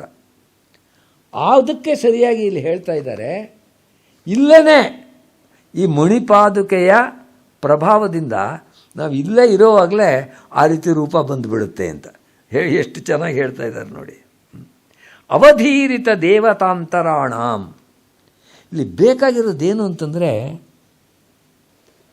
ಅನನ್ಯಾಶ್ಚಿಂತಯಂತೋ ಮಾಂ ಯೇ ಜನಾಃ ಪರ್ಯುಪಾಸತೆ ತೇಷಾಂ ನಿತ್ಯಾಭಿಯುಕ್ತಾನಾಂ ಯೋಗಕ್ಷೇಮಂ ವಹಾಮ್ಯಹಂ. ಬೇರೆ ಯಾವುದನ್ನು ಯೋಚನೆ ಮಾಡದೆ ಒಂದನ್ನೇ ಯೋಚನೆ ಮಾಡಬೇಕು. ಇದು ಇರಲಿ ಅದು ಇರಲಿ ಅದ್ರ ಜೊತೆ ಒಳಗೆ ಇದನ್ನು ಸೇರಿಸ್ಕೊಳ್ತೀನಿ ಅನ್ನೋದಲ್ಲ. ಅನನ್ಯ ಭಕ್ತಿ ಅಂತಕ್ಕಂಥದ್ದು ಯಾರಿಗಿರುತ್ತೆ ಅಂಥವ್ರಿಗೆ ಹೇಳಿದರು ಅವಧೀರಿತ ದೇವತಾಂತರಾಣ. ಇಂದ್ರ ಅಗ್ನಿ ಅವನಿಂದ ಇಷ್ಟು ಪ್ರಯೋಜನ ಆಗುತ್ತೆ ಅಷ್ಟು ಪ್ರಯೋಜನ ಆಗುತ್ತೆ ಅಂತ ಅವೆಲ್ಲ ಬಿಟ್ಬಿಡಬೇಕು. ಇರೋನು ಒಬ್ಬ ದೇವ ಏಕೋ ನಾರಾಯಣ ಅವನ್ನ ಇಟ್ಕೋಬೇಕು. ಅನಘೈಸ್ತ್ವಂ ಮಣಿಪಾದುಕೆ ಮಯೂಖೈ. ಈ ಮಣಿಪಾದುಕೆಯಲ್ಲಿರ್ತಕ್ಕಂಥ ಇಂದ್ರನೀಲ ಮಣಿಗಳಿದೆಯಲ್ಲ ಅದರ ಮಯೂಖೈಹಿ. ಮಯೂಖ ಅಂದರೆ ಕಿರಣ. ಅದರ ಕಿರಣಗಳಿಂದ ಏನಾಗುತ್ತೆ ಅಂದರೆ ಹರಿನೀಲ ಸಮುದ್ಭವೈಹಿ ವಿಧತ್ಸೆ ಹರಿಸಾರೂಪ್ಯಂ. ಅದು ನೀಲವರ್ಣವಾಗಿರೋದ್ರಿಂದ ನಮ್ಮೆಲ್ಲರಿಗೂ ಯಾರ್ಯಾರು ನಮಸ್ಕಾರ ಮಾಡ್ತಾ ಇರ್ತೀವಿ ನಮ್ಮೆಲ್ಲರಿಗೂ ನೀಲ ಬಣ್ಣ ಬಂದ್ಬಿಡುತ್ತೆ. ಅಂದರೆ ಯಾವ ರೀತಿಯಾಗಿ ವಿಷ್ಣುವು ನೀಲವರ್ಣವಾಗಿದ್ದಾನೆ, ನೀಲಮೇಘ ಶ್ಯಾಮನಾಗಿದ್ದಾನೆ, ಹಾಗೆ ನಾವು ಆಗಿಬಿಡ್ತೀವಿ. ನಮಗೆಲ್ಲ ಮುಕ್ತಿ ಸಿಕ್ಕಿದಾಗೆ ಆ ವಿಷ್ಣುವಿನ ರೂಪವೇ ಬಂದ್ಬಿಡ್ತಲ್ಲ ನಮಗೆ ಸುಲಭವಾಗಿ ಅಯತ್ನ ಲಭ್ಯವಾಗಿ ಆ ರೀತಿಯಾಗಿರ್ತಕ್ಕಂಥ ಮುಕ್ತಿ ಎಂಬುದು ಸಿಕ್ಕಿಬಿಡುತ್ತೆ ಅಂತ ಚಮತ್ಕಾರವಾಗಿ ಹೇಳಿದ್ದಾರೆ. ಸಮತಾಂ ನಿಜೇಂದ್ರ ನೀಲ ಪ್ರಭವೇನ ಮುಕುಂದ ಪಾದುಕೆ ಭವತಿ ತಮಸಾ ನಿರಸ್ಯತಿ ತಮಃ ಕಂಟಕಮಿವ ಕಂಟಕೇನೈವ. ಇಲ್ಲಿ ಸತ್ವ ರಜಸ್ ತಮಸ್ ಎಂಬುವಂಥ 3 ಗುಣಗಳ ವಿಷಯವನ್ನು ನಿನ್ನೆಯ ಉಪನ್ಯಾಸದಲ್ಲಿ ಹೇಳಿದ್ದೆ. ಆ ಸತ್ವ ಎಂಬುದು ಪ್ರಕಾಶಕವಾಗಿರೋದ್ರಿಂದ ಬಿಳಿಯ ಬಣ್ಣದ್ದು. ರಜಸ್ ಎಂಬುದು ತುಂಬ ಶಕ್ತಿಯುತವಾಗಿ ಮುನ್ನುಗ್ಗೋದ್ರಿಂದ ಅಗ್ರೆಸಿವ್ ನೇಚರ್ ಇರೋದರಿಂದ ಅದು ಬೆಂಕಿಯಂತೆ ಕೆಂಪು ಬಣ್ಣದ್ದು. ತಮಸ್ಸು ಅಂತಕ್ಕಂಥ ಅಂಧಕಾರ, ಅದಕ್ಕೋಸ್ಕರ ಅದು ಕಪ್ಪು ಬಣ್ಣದ್ದು ಅಂತ ಹೇಳಿದ್ವಿ. ಅದೇ ರೀತಿಯಾಗಿ ಇಲ್ಲಿ ಈ ಒಂದು ಇಂದ್ರನೀಲ ವರ್ಣ ಇದೆಯಲ್ಲ ಇದು ಕಪ್ಪು ಬಣ್ಣವಾಗಿರೋದರಿಂದ ನೀಲಿಯ ಬಣ್ಣವಾಗಿರೋದರಿಂದ ಇದು ತಮಸ್ಸಿನ ಹಾಗಾಯಿತು. ಆದರೆ ಈ ಒಂದು ಇಂದ್ರನೀಲ ಮಣಿಗಳ ವಿಶೇಷವೇನು ಅಂತಂದರೆ ಕಪ್ಪು ಬಣ್ಣವಾಗಿರ್ತಕ್ಕಂಥ ತಮಸ್ಸಿನಿಂದಲೇ ಎಲ್ಲ ಜನಗಳ ತಮೋಗುಣವನ್ನು ದೂರ ಮಾಡಿಬಿಡುತ್ತೆ. ತಮಸ್ಸಿನಿಂದಲೇ ತಮಸ್ಸನ್ನು ದೂರ ಮಾಡುತ್ತೆ. ಇದು ಹೇಗೆ ಸಾಧ್ಯ? ಅದಕ್ಕೆ ಉತ್ತರ ಹೇಳ್ತಾ ಇದ್ದಾರೆ. ಕಂಟಕಮಿವ ಕಂಟಕೇನೈವ. ಮುಳ್ಳನ್ನು ಮುಳ್ಳಿನಿಂದ ತೆಗಿಬೇಕು ಅಂತ ಗಾದೆ ಇದೆ. ಅದಕ್ಕೋಸ್ಕರ ಈ ಮಣಿಗಳು ತಮಸ್ಸಿನಿಂದಲೇ ನಮ್ಮೆಲ್ಲರ ತಮೋಗುಣವನ್ನು ದೂರ ಮಾಡಿಬಿಡುತ್ತೆ, ಅದನ್ನು ಕಿತ್ತಾಕತ್ತೆ. ಹೇಗಿರ್ತಕ್ಕಂಥ ಬುದ್ಧಿ ಇರಬೇಕು ವೇದಾಂತ ದೇಶಿಕರಿಗೆ ಈ ರೀತಿ ಯೋಚನೆ ಮಾಡಬೇಕಾದ್ರೆ.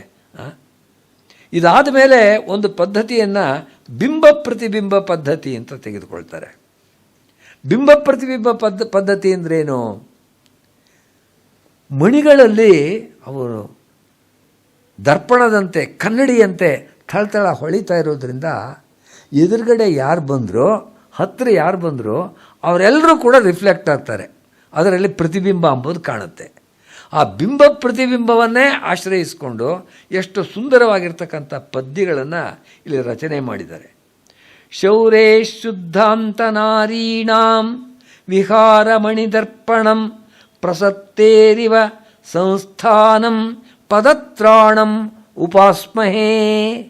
ಪದತ್ರಾಣಂ ಅಂದರೆ ಪಾದುಕೆ, ತ್ರಾಣ ಅಂತಂದರೆ ಕಾಪಾಡುವುದು, ಕಾಲನ್ನು ಕಾಪಾಡ್ತಕ್ಕಂಥದ್ದು ಪದತ್ರಾಣ ಅಂದರೆ ಪಾದುಕೆ, ಪಾದರಕ್ಷೆ.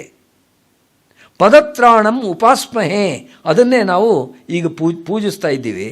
ಅದು ಹೇಗಿದೆ ಅಂದರೆ ಶೌರೇಹೇ ಶುದ್ಧಾಂತ ನಾರೀಣಾಂ ವಿಹಾರ ಮಣಿದರ್ಪಣಂ. ಎಲ್ಲ ಆಟ ಆಡೋದಕ್ಕೆ ಹೋದಾಗ ಜೋರಾಗಿ ಆಟ ಆಡ್ಬಿಡ್ತಾರೆ, ಒಂದು ಸ್ವಲ್ಪ ಬೆವರು ಬಂದುಬಿಡುತ್ತೆ, ಕೂದಲು ಚೆನ್ನಾಗಿ ಅಲಂಕಾರ ಮಾಡ್ಕೊಂಡಿರೋದು ಸ್ವಲ್ಪ ಹಾರಾಡ್ಬಿಡುತ್ತೆ. ಇದನ್ನೆಲ್ಲ ಸರಿ ಮಾಡ್ಕೊಳ್ಬೇಕು ಅಂತ ಇಷ್ಟ ಇರುತ್ತೆ. ಆಗ ಅಲ್ಲಿ ಒಂದು ವಿಹಾರ ಮಣಿ ದರ್ಪಣ ಇಟ್ಟಿರ್ತಾರೆ, ಅದರಲ್ಲಿ ನೋಡಿಕೊಂಡು ಎಲ್ಲರೂ ಮೇಕಪ್ಪನ್ನು ಸರಿ ಮಾಡ್ಕೊಳ್ತಾರೆ. ಆ ರೀತಿಯಾಗಿ ಶೌರೇಹೆ ಕೃಷ್ಣನ ಶುದ್ಧಾಂತ ನಾರೀಣಾಂ, ಶುದ್ಧಾಂತ ಎಂಬ ಶಬ್ದಕ್ಕೆ ಅಂತಃಪುರ ಅಂತ ಅರ್ಥ. ಅಂತಃಪುರ ನಾರಿಯರಿದ್ದಾರಲ್ಲ, ಅವನ ರಾಣಿಯರಿದ್ದಾರಲ್ಲ. ಯಾಕೆಂತಂದರೆ ನಮ್ಮ ಕೃಷ್ಣ ಇದ್ದಾನಲ್ಲ, ನಾರಾಯಣ ಪರಂ ಬ್ರಹ್ಮ ಪನ್ನಗಾಶನ ವಾಹನ ಷೋಡಶ ಸ್ತ್ರೀ ಸಹಸ್ರೇಶ. ಅದಕ್ಕೋಸ್ಕರ ಎಷ್ಟೋ ಜನ ರಾಣಿಯರಿದ್ದಾರೆ, ಅವ್ರಿಗೆಲ್ಲ ಮುಖ ಸರಿ ಮಾಡ್ಕೊಳ್ಳೋದಕ್ಕೆ ಕನ್ನಡಿ ಬೇಕು. ಆ ಕನ್ನಡಿಯೇ ಇಲ್ಲಿರ್ತಕ್ಕಂಥ ಈ ಮಣಿ ಇರ್ತಕ್ಕಂಥ ಮಣಿಗಳು ಆ ರೀತಿಯಾಗಿ ಕೆಲಸ ಮಾಡ್ತಿದೆ. ಪ್ರಸತ್ತೇರಿವ ಸಂಸ್ಥಾನಂ, ಈ ಪ್ರಸಾದ ಗುಣಕ್ಕೆ ನಿಜವಾಗಿರ್ತಕ್ಕಂಥ ಆಸ್ಥಾನ ಒಂದು ರಾಜ್ಯ ಎಂಬ ಥರದಲ್ಲಿದೆ. ಇಂಥ ಪದತ್ರಾಣಂ ಉಪಾಸ್ಮಹೇ ಅಂತ ಹೇಳಿ. ಪಾದಾರ್ಪಣಾತ್ ಪ್ರಥಮತೋ ಹರಿದಶ್ಮರಮ್ಯೇ ಮಧ್ಯೆ ತವ ಪ್ರತಿಫಲನ್ ಮಣಿಪಾದರಕ್ಷೆ ಮನ್ಯೇ ನಿದರ್ಶಯತಿ ರಂಗಪತಿರ್ಯುಗಾಂತೆ ನ್ಯಗ್ರೋಧ ಪತ್ರಶಯಿತಂ ನಿಜಮೇವ ರೂಪಂ. ಕೃಷ್ಣನನ್ನು ಎಲ್ಲರೂ ಯಾವ ರೀತಿ ನೋಡಬೇಕು ಅಂತ ಇಷ್ಟಪಡ್ತಾರೆ, ಅವನ ಯಾವ ರೂಪ ಎಲ್ಲರಿಗೂ ಇಷ್ಟ ಅಂತಂದರೆ ವಟಪತ್ರಶಾಹಿಯಾಗಿರ್ತಕ್ಕಂಥ ಕೃಷ್ಣ. ಮಗುವಾಗಿ ಆಲದ ಎಲೆಯ ಮೇಲೆ ಮಲಗಿರ್ತಾನಂತೆ. ಆ ರೀತಿಯಾಗಿರ್ತಕ್ಕಂಥ ಕೃಷ್ಣನ ಎಲ್ಲರೂ ಕೂಡ ಇಷ್ಟಪಡ್ತಾರೆ. ಇನ್ನು ಮಗು ಕೈಯಿಂದ ತನ್ನ ಪಾದವನ್ನು ಹಿಡ್ಕೊಂಡು ಆ ಪಾದದ ಹೆಬ್ಬೆರಳನ್ನು ಬಾಯಿನ ಹತ್ತಿರ ತರ್ತಾ ಇದ್ದಾನೆ. ಈ ರೀತಿಯಾಗಿರ್ತಕ್ಕಂಥ ಮಗುವಿನ ಚಿತ್ರವನ್ನು ಮನಸ್ಸಿನಲ್ಲಿ ತಗೊಳ್ಳಿ. ಕರಾರವಿಂದೇನ ಪದಾರವಿಂದಂ ಮುಖಾರವಿಂದೇ ವಿನಿವೇಶಯಂತಂ ವಟಸ್ಯ ಪತ್ರಸ್ಯ ಪುಟೇಶಯಾನಂ ಬಾಲಂ ಮುಕುಂದಂ ಮನಸಾ ಸ್ಮರಾಮಿ. ಆ ರೀತಿಯಾಗಿರ್ತಕ್ಕಂಥ ವಟಪತ್ರ ಶಾಹಿಯನ್ನು ತೋರಿಸ್ತೆ ಈ ಒಂದು ಮಣಿಗಳು ಎಂಬುದನ್ನು ಇಲ್ಲಿ ತಿಳಿಸ್ತಾ ಇದ್ದಾರೆ. ಪಾದಾರ್ಪಣಾತ್ ಪ್ರಥಮತೋ ರಮ್ಯೇ. ಹರಿದಶ್ಮ ಅಂತಂದರು, ಹರಿತ್ ಅಶ್ಮ ಹರಿದಶ್ಮ. ಆ ರೀತಿಯಾಗಿರ್ತಕ್ಕಂಥ ಬಣ್ಣದ ಈ ಒಂದು ಮಣಿಗಳು ಹರಿದಶ್ಮ ರಮ್ಯೆ.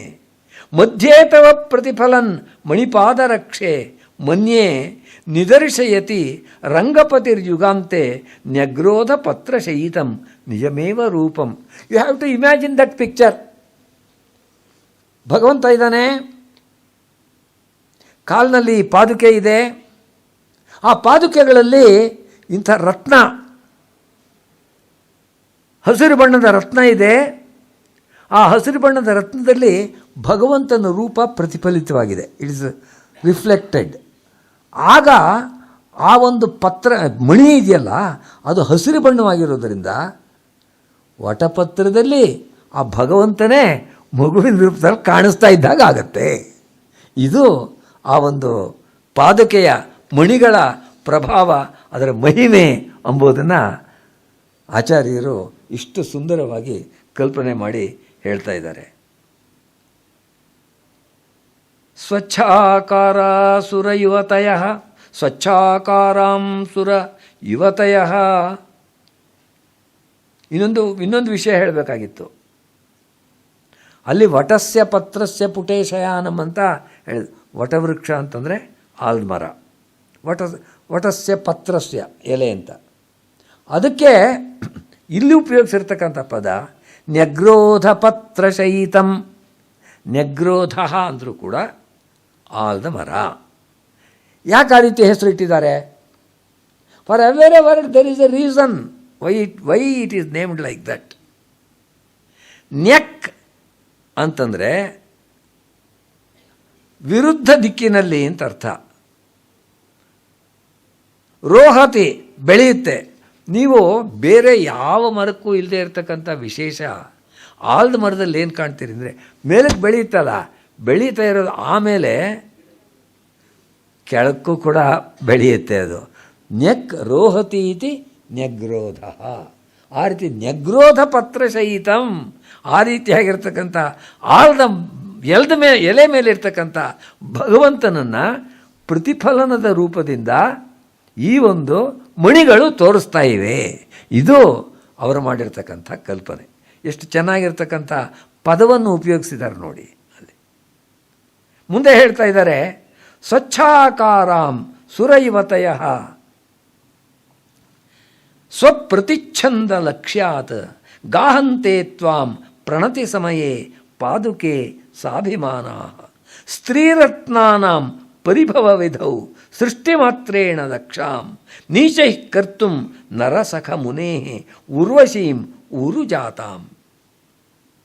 ಎಲ್ಲ ಪುರಾಣಗಳನ್ನು ಅಧ್ಯಯನ ಮಾಡಿಲ್ಲದೆ ಹೋದರೆ, ಹಿಂದಿನ ಕಥೆಗಳನ್ನು ತಿಳ್ಕೊಳ್ಳದೆ ಹೋದರೆ ಈ ರೀತಿಯಾಗಿರ್ತಕ್ಕಂಥ ಪದವನ್ನು, ಈ ರೀತಿಯಾದ ಪದ್ಯವನ್ನು ಬರೆಯೋಕ್ಕಾಗಲ್ಲ. ಎಷ್ಟು ಚೆನ್ನಾಗಿ ಹೇಳ್ತಿದ್ದಾರೆ ನೋಡಿ. ಸುರೈವತಯ ಸ್ವಪ್ರತಿಚ್ಛಂದ ಲಕ್ಷ್ಯಾತ್ ತ್ವಾಂ ಗಾಹಂತೆ ಪ್ರಣತಿ ಸಮಯೇ.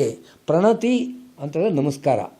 ಆ ನಮಸ್ಕಾರದ ಸಮಯದಲ್ಲಿ ಆ ಎಲ್ಲರೂ ಸ್ತ್ರೀಯರು ಬಂದ್ರಲ್ಲ, ಸ್ತ್ರೀ ರತ್ನಗಳು ಬಂದ್ರಲ್ಲ, ಅವ್ರು ನಮಸ್ಕಾರ ಮಾಡಬೇಕು ಅಂತಿರೋಂಥ ಸಂದರ್ಭದಲ್ಲಿ ಅವರೆಲ್ಲರದ್ದು ಕೂಡ ಪ್ರತಿಬಿಂಬಗಳು ಈ ಮಣಿಗಳಲ್ಲಿ ಕಾಣ್ತಾ ಇವೆ. ಪ್ರಣತಿ ಸಮಯೇ ಸ್ತ್ರೀರತ್ನಾನಾಂ ತ್ವಾಂ ಗಾಹಂತೆ ಸುರಯುವತಯ ಗಾಹಂತೆ. ಯಾತಕ್ಕೋಸ್ಕರ ಮಾಡ್ತಿದ್ದಾರೆ? ಪರಿಭವ ವಿಧೌ ಸೃಷ್ಟಿ ಮಾತ್ರೇಣ ದಕ್ಷಾಂ ನೀಚೈ ಕರ್ತುಂ ನರಸಖ ಮುನೇರ್ ಉರ್ವಶೀಂ ಊರುಜಾತಾಂ. ನರಸಖ ಮುನೇ ಅಂತ ಹೇಳಿದ್ದಾರೆ. ಪದದ ಅರ್ಥ ಮಾಡ್ಕೊಳ್ಳಿ. ಭಗವಂತ ಒಂದು ಸಲ ಅವತಾರ ಮಾಡಬೇಕಾಯಿತು, ನಾರಾಯಣ ಅವತಾರ ಮಾಡಬೇಕಾಯಿತು. ಸಹಸ್ರ ಕವಚ ಎಂಬಂಥ ಒಬ್ಬ ರಾಕ್ಷಸ, 1,000 ಕವಚಗಳಿದೆ ಅವನಿಗೆ.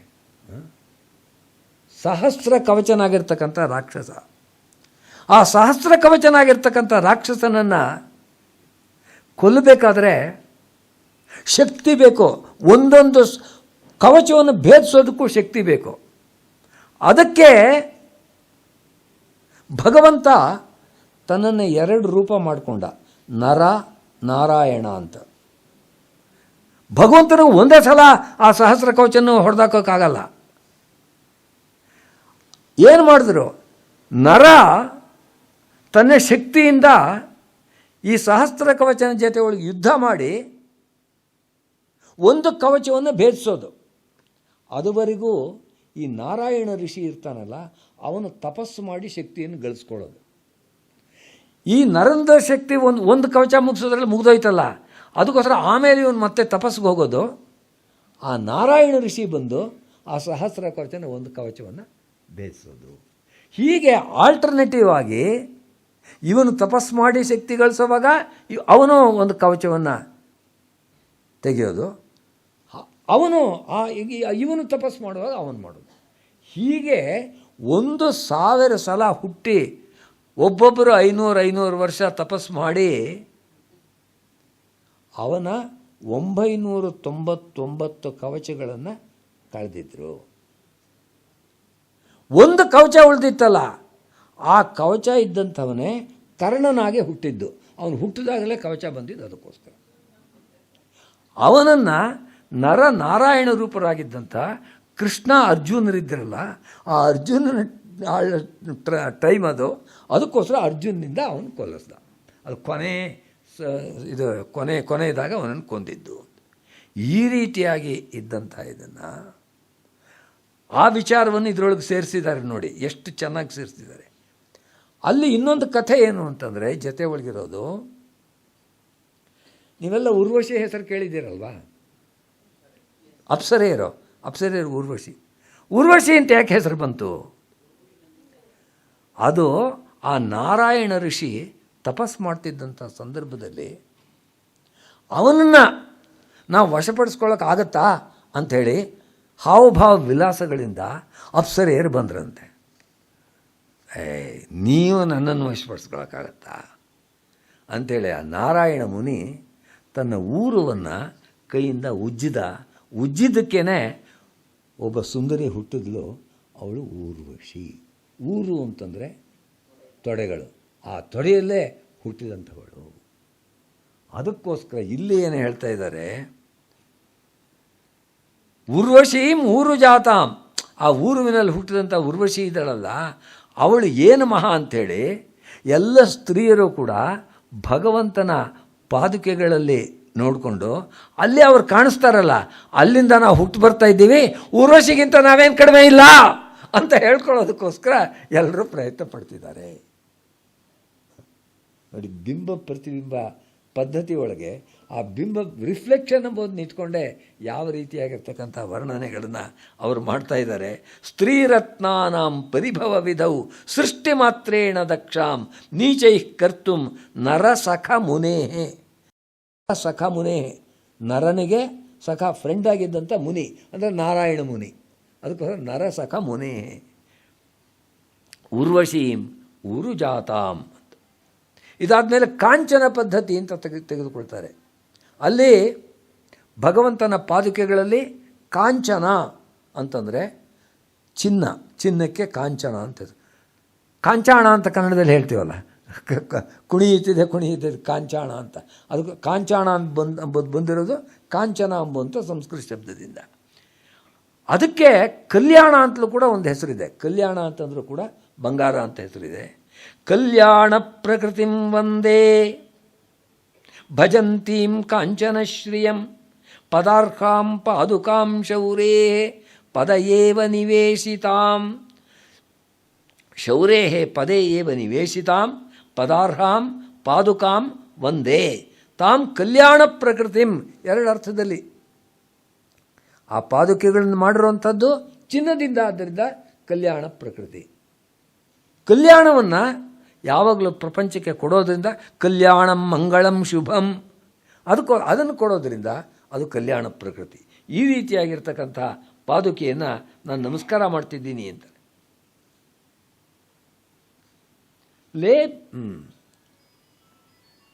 ಲೇಭೆ ತದಾ ಪ್ರಭೃತಿ ನೂನಮಿಯಂ ಭವತ್ಯಾಹ ಕಾಂತ್ಯಾ ಕವೇರತನಯ ಕನಕಾಪಗಾತ್ವಂ ಯಾವನ್ ಮುಕುಂದ ಪದ ಹೇಮ ಪದಾವನಿತ್ವಂ ಪುಣ್ಯಂ ವಿಭೂಷಿತವತಿ ಪುಲಿನಂ ತದೀಯಂ. ಇವರು ತಮಿಳುನಾಡಿನಲ್ಲಿ ತುಂಬ ಓಡಾಡ್ತಾ ಇದ್ದರು ವೇದಾಂತ ದೇಶಿಕರು. ಆಮೇಲೆ ಕರ್ನಾಟಕಕ್ಕೂ ಬಂದರು. ನಮ್ಮಲ್ಲಿ ಸತ್ಯಾಗಾಲ ಅಂತ ಊರಿದೆಯಲ್ಲ, ಆ ಸತ್ಯಾಗಾಲದಲ್ಲಿ ಅವರು ಬಂದು ಎಷ್ಟೋ ರಚನೆಗಳನ್ನು ಮಾಡಿದ್ರು. ನಮ್ಮ ಸ್ನೇಹಿತರಾದಂಥ ಶ್ರೀಧರ್ ಅವರು ಅಲ್ಲಿ ಹೋಗಿ ನೋಡಿಕೊಂಡು ಬಂದಿದ್ದಾರೆ ಆ ಸತ್ಯಾಗಾಲವನ್ನು. ಅಲ್ಲಿರ್ತಕ್ಕಂಥ ವೇದಾಂತ ದೇಶಿಕರ ದಿವ್ಯ ಭವ್ಯ ಮಂಗಳ ವಿಗ್ರಹವನ್ನು ಕೂಡ ಅವರು ನೋಡ್ಕೊಂಡು ಬಂದಿದ್ದಾರೆ. ಅಭೀತಿಸ್ತವವನ್ನು ಅಲ್ಲಿ ರಚನೆ. ಅದು ನೋಡಿ, ವಿಶೇಷ ಏನು ಅಂದರೆ ಆ ಕಾಲದಲ್ಲಿ ಬಹಳ ಕಷ್ಟದ ಕಾಲ ಅದು. ಅವರಿದ್ದಿದ್ದು 13-14ನೇ ಶತಮಾನ. 13-14ನೇ ಶತಮಾನದಲ್ಲಿ ವಿಧರ್ಮೀಯರು ಬಂದು ನಮ್ಮ ಎಲ್ಲ ಧರ್ಮಗಳನ್ನು ಕೂಡ ಬಡದಾಗ್ತಿದ್ರು. ಶಿವಲಿಂಗವಾಗಲಿ, ವಿಷ್ಣುವಿನ ವಿಗ್ರಹವಾಗಲಿ, ಬುದ್ಧನ ವಿಗ್ರಹವಾಗಲಿ, ಜೈನರ ಬಸದಿ ಒಳಗಿರ್ತಕ್ಕಂಥ ತೀರ್ಥಂಕರರ ವಿಗ್ರಹವಾಗಲಿ ಎಲ್ಲವನ್ನೂ ಹೊಡೆದಾಗ್ತಿದ್ರು. ಐಕನೋ ಕ್ಲಾಶ್ ಅಂತ, ಅಂದರೆ ವಿಗ್ರಹ ಭೇದಕರು ಅಂತ ಬರ್ತಿದ್ರು. ಅದಕ್ಕೆ ಹೆದರ್ಕೊಳ್ತಾ ಇದ್ರು. ಇಲ್ಲಿನ ಎಲ್ಲ ರಾಜರು ಕೂಡ ಸೋತು ಹೋಗ್ತಾ ಇದ್ರು. ಅವರಿಗೆ ಹೆದರಿಕೆ ಆಗತ್ತೆ, ಅವ್ರಿಗೆ ವೇದಾಂತ ದೇಶಿಕರಿಗೆ. ಆಗ ಅವರು ತಮ್ಮ ದುಃಖವನ್ನು ಆ ರೀತಿ ಹೇಳ್ಕೊಳ್ತಾರೆ. ತುರುಷ್ಕ ಯವನಾದಿಭಿ ಜಗತಿ ಜೃಂಭಮಾಣಂ ಭಯಂ. ತುರುಷ್ಕ ಅಂದರೆ ನಾವು ತುರುಕ ಅಂತ ಹೇಳ್ತೀವಲ್ಲ, ಆ ಶಬ್ದ ಅದನ್ನು ತುರುಷ್ಕ ಅಂತ ಮೂಲನೇ ಟರ್ಕಿಯಿಂದ ಬಂದಂಥವ್ರು ಅಂತ ಅರ್ಥ. ಯವನಾದಿಭಿ, ಯವನರು. ಜಗತಿ ಜೃಂಭಮಾಣಂ ಭಯಂ, ಜಗತ್ತಿನಲ್ಲೆಲ್ಲ ಈ ರೀತಿ ಭಯ ಎಂಬುದು ಹರಡಿಕೊಂಡಿದೆ. ಕ್ಷಿತಿ ತ್ರಿದಶ ರಕ್ಷಕೈ ಕ್ಷಪಯ ರಂಗನಾಥ ಕ್ಷಣಾತ್ ಅಂತ ಭಗವಂತನನ್ನು ಅವ್ರು ಕೇಳ್ಕೊಳ್ತಾರೆ. ಈ ಭಯವನ್ನು ಹೋಗಲಾಡ್ಸಪ್ಪ ಅಂತ ಕೇಳ್ಕೊಳ್ತಾರೆ. ಆ ರೀತಿಯಾಗಿರ್ತಕ್ಕಂಥ ಸಂದರ್ಭದಲ್ಲಿ ಸತ್ಯಾಗಾಲಕ್ಕೂ ಬಂದಿದ್ದರು. ಆಮೇಲೆ ಮೇಲುಕೋಟೆಗೂ ಬಂದಿದ್ದರು. ಮೇಲುಕೋಟೆಯಲ್ಲೂ ಕೂಡ ಅದು ಒಂದು ದಿವ್ಯ ಸ್ಥಾನ, ಅದಕ್ಕೂ ಕೂಡ ಅವರು ಬಂದಿದ್ದರು ಅಂತ ಐತಿಹಾಸಿಕವಾಗಿ ನಮಗೆ ತಿಳಿದು ಬರುತ್ತೆ. ಅಲ್ಲಿ ಇದನ್ನಿಟ್ಕೊಂಡು ಹೇಳ್ತಿರ್ತಕ್ಕಂಥ ಮಾತಿಲ್ಲಿ ಲೇಭೆ ತದಾ ಪ್ರಭೃತಿ ನೂನಮಿಯಂ ಭವತ್ಯಾಹ ಕಾಂತ್ಯಾ ಕವೇರತನಯ ಕನಕಾಪಗಾತ್ವಂ. ಕವೇರ ತನಯ ಅಂದರೆ ಕಾವೇರಿ. ಕವೇರ ಅಂಬುವಂಥ ಋಷಿಯ ಅನುಗ್ರಹದಿಂದ ಹರಿದಿದ್ದರಿಂದ ಅವಳಿಗೆ ಕಾವೇರಿ ಅಂತ ಹೆಸರು ಬಂತು. ಕವೇರ ತನಯ, ಆ ಕವೇರನ ಮಗಳು. ಅದು ತಮಿಳುನಾಡಿನಲ್ಲಿ ಆ ನದಿಯನ್ನು ಕರೆಯುವಂಥದ್ದು ಪೊನ್ನಿ ಅಂತ. ಪೊನ್ನಂದರೆ ಚಿನ್ನ, ಚಿನ್ನದ ಬಣ್ಣದಲ್ಲಿ ಹರಿಯುತ್ತೆ ಅಂಥೇಳಿ ಅದನ್ನ ಪೊನ್ನಿ ಅಂತ ಕರೀತಾರೆ ತಮಿಳಿನಲ್ಲಿ. ಅಂದರೆ ಇವರು ಹೇಳ್ತಾ ಇರೋದೇನು ಅಂತಂದರೆ, ಭಗವಂತನ ಪಾದಗಳಲ್ಲಿ, ಅದು ಚಿನ್ನದ ಪಾದ ಇತ್ತಲ್ಲ, ಅದರ ಕಾಂತಿಯನ್ನು ಭಗವಂತ ಅಲ್ಲಿ ಓಡಾಡಿದಂತೆ. ಯಮುನಾ ತೀರದಲ್ಲಿ ಕೃಷ್ಣ ಓಡಾಡ್ದ ಅಂಬೋದನ್ನು ಜಯದೇವ ಇವರೆಲ್ಲ ವರ್ಣಿಸ್ತಾರೆ. ಅದೇನು ಯಮುನಾ ತೀರವೇ ವಿಶೇಷ, ಭಗವಂತನಿಗೆ ಎಲ್ಲ ಸ್ಥಳಗಳು ಕೂಡ ಅವಂದೇ ತಾನೆ. ಕಾವೇರಿಯ ಪುಲಿನ ಅಂತಂದರೆ ಮರಳು, ಕಾವೇರಿಯ ಮರಳಿನ ಮೇಲೆ ಭಗವಂತ ಓಡಾಡ್ದ. ಅವನ ಪಾದುಕೆಗಳಿತ್ತಲ್ಲ, ಆ ಪಾದುಕೆ ಚಿನ್ನದ ಪಾದುಕೆ ಅಲ್ವೇ, ಅದಕ್ಕೋಸ್ಕರ ಚಿನ್ನದ ಬೆಳಕು, ಚಿನ್ನದ ಕಾಂತಿ ಆ ನದಿಗೆ ಸೇರಿಬಿಡ್ತು. ಅದಕ್ಕೋಸ್ಕರ ಅದು ಪೊನ್ನೆ ಆಗಿಬಿಟ್ಲು. ಅದನ್ನೇ ಇಲ್ಲಿ ಕನಕಾಪಗ, ಚಿನ್ನದ ಹೊಳೆ ಅಂತ ಕರೆದಿದ್ದಾರೆ. ಒಂದು ನದಿ ಇರೋದಕ್ಕೆ, ಅದು ಹೆಸರು ಬರೋದಕ್ಕೆ ಯಾವ ರೀತಿಯಾಗಿರ್ತಕ್ಕಂಥ ಕಲ್ಪನೆಯನ್ನು ಮಾಡಿ ಭಗವಂತ ಇಲ್ಲಿ ಓಡಾಡಿದ್ದ ಎಂಬುದನ್ನು ತೋರಿಸ್ತಾ ಇದ್ದಾರೆ ವೇದಾಂತ ದೇಶಿಕರು ಎಂಬುದನ್ನು ನಾವು ಕಲಿಬೇಕು. ಆ ರೀತಿ ಯಾವನ್ ಮುಕುಂದ ಪದ ಹೇಮ ಪದಾವನಿತ್ವಂ ಪುಣ್ಯಂ ವಿಭೂಷಿತವತಿ ಪುಲಿನಂ ತದೀಯಂ. ಅಲ್ಲಿರ್ತಕ್ಕಂಥ ಮರಳಿನ ಮೇಲೆ ನೀನು ಯಾವಾಗ ಓಡಾಡ್ದೆಯಮ್ಮ, ಅದರಿಂದ ಆ ನದಿ ಅಂತಕ್ಕಂಥದ್ದು ನಿಜವಾಗಿಯೂ ಕೂಡ ಹೇಮಾಪಗ ಆಯಿತು, ಚಿನ್ನದ ನದಿ ಆಯಿತು, ಚಿನ್ನದ ಬಣ್ಣದ ನದಿ ಆಯಿತು ಎಂಬುದನ್ನು ಅಲ್ಲಿ ತಿಳಿಸ್ಕೊಡ್ತಾ ಇದ್ದಾರೆ. ಪ್ರಜ್ವಲಿತ ಪಂಚಹೇತಿ ಹಿರಣ್ಮಯೀಂ ತ್ವಾಂ ಹಿರಣ್ಯ ವಿಲಯಾರ್ಹ ಅವ ಆವಹತು ಜಾತವೇದಾ ಶ್ರಿಯಮಿವ ನಃ ಪಾದುಕೆ ನಿತ್ಯಂ. ಭಗವಂತನಲ್ಲಿ, ನಾರಾಯಣನಲ್ಲಿ 5 ಆಯುಧಗಳಿದೆ ಅಂತ ಹೇಳ್ತಾರೆ. ಹೇತಿ ಅಂದರೆ ಆಯುಧ, ಪಂಚಹೇತಿ. ಹಿರಣ್ಮಯೀಂ ತ್ವಾಂ, ನೀನು ಚಿನ್ನದಿಂದ ಮಾಡಲ್ಪಟ್ಟಿರ್ತಕ್ಕಂಥವಳು. ಹಿರಣ್ಯಂ ಅಂದರೆ ಚಿನ್ನ, ಆ ಹಿರಣ್ಯದಿಂದ ಮಾಡಲ್ಪಟ್ಟಿದ್ದು ಹಿರಣ್ಮಯ, ಹಿರಣ್ಮಯಿ ಅಂತ ಇಲ್ಲಿ ಆ ಪಾದುಕೆ. ಆದ್ದರಿಂದ ಹಿರಣ್ಮಯಿ ಅಂತ ಸ್ತ್ರೀಲಿಂಗದಲ್ಲಿ ಪ್ರಯೋಗಿಸ್ತಾ ಇದ್ದಾರೆ. ಹಿರಣ್ಮಯೀಂ ತ್ವಾಂ ಹಿರಣ್ಯ ವಿಲಯಾರ್ಹ. ಎಷ್ಟು ಚೆನ್ನಾಗಿ ಹೇಳ್ತಾ ಇದ್ದಾರೆ ರೀ. ನೀನು ಹಿರಣ್ಮಯಿಯಾಗಿದ್ದು ಹಿರಣ್ಯನ ಪ್ರಳಯಕ್ಕೆ ಕಾರಣವಾದೆ. ಯಾರು ಹೇಳಿ? ಹಿರಣ್ಯಾಕ್ಷ, ಹಿರಣ್ಯಕಶಿಪು ಜ್ಞಾಪಿಸ್ಕೊಳ್ಳಿ. ಅವನ ಇದಕ್ಕೆ ನೀನು ಹಿಂದಿನ ಅವತಾರದಲ್ಲಿ ನೀನು ನಾಶಕ್ಕೆ ಕಾರಣವಾದೆ. ನೀನು ಹಿರಣ್ಮಯಿ ಆದರೂ ಕೂಡ ಹಿರಣ್ಯ ವಿಲಯ ಅರ್ಹ, ಅದಕ್ಕೆ ಶಕ್ತಿ ಇರ್ತಕ್ಕಂಥವಳು, ಸಮರ್ಥಳಾದಂಥವಳು ಅಂತ ಹೇಳ್ತಾ ಇದ್ದಾರೆ. ಅಂಥ ಆ ಹಿರಣ್ಮಯಿಯಾಗಿರ್ತಕ್ಕಂಥ ನೀನು ಪಾದುಕೆ ನಿತ್ಯಂ ಶ್ರಿಯಮಿವ ಜಾತವೇದಾ ಆವಹತು. ಜಾತವೇದಾ, ಅಗ್ನಿಗೆ ಜಾತವೇದಸ್ ಅಂತ ಹೆಸರು. ಜಾತ ಅಂದರೆ ಹುಟ್ಟಿದ್ದು. ಪ್ರಪಂಚದಲ್ಲಿ ಯಾವ್ಯಾವುದು ಹುಟ್ಟುತ್ತೋ ಅದೆಲ್ಲವನ್ನು ಕೂಡ ತಿಳಿದುಕೊಂಡಿರ್ತಕ್ಕಂಥವನು ಜಾತವೇದ. ಜಾತಂ ವೇತ್ತಿ ಇತಿ ಜಾತವೇದ. ಆಗಲೇ ನಾನು ಒಂದು ಸಲ ಹೇಳಿದ್ದೆ, ನಮ್ಮ ಮನೆಗೆ ಲಕ್ಷ್ಮೀದೇವಿ ಬರಬೇಕು ಅಂತಂದರೆ ನಾವು ಕೇಳ್ಕೊಳ್ಬೇಕಾಗಿರೋದು ಅಗ್ನಿಯನ್ನು. ಅಗ್ನಿಗೆ ಆ ಶಕ್ತಿ ಇದೆ. ಶ್ರಿಯಂ ಹುತವಹಾದಿಚ್ಛೇತ್. ನಮಗೆ ಶ್ರೀ ಅಂದರೆ ಲಕ್ಷ್ಮಿಗೆ ಇನ್ನೊಂದು ಹೆಸರು. ಆ ಲಕ್ಷ್ಮಿಯು ಬರಬೇಕು ಅಂತಿದ್ರೆ ಹುತವಹಾತ್. ಹುತವಹ ಅಂದರೆ ಅಗ್ನಿ. ಹುತ ಅಂದರೆ ಏನೇನು ನಾವು ಹೋಮ ಮಾಡ್ತೀವಿ ಅದನ್ನು. ಎಷ್ಟು ಚೆನ್ನಾಗಿದೆ ನೋಡಿ ಹೆಸರು, ಹುತವಹ ಅಂತ. He acts like a postman. ನಾವು ಇಂದ್ರಾಯ ಸ್ವಾಹ ಅಂತ ಹೇಳ್ತೀವಿ.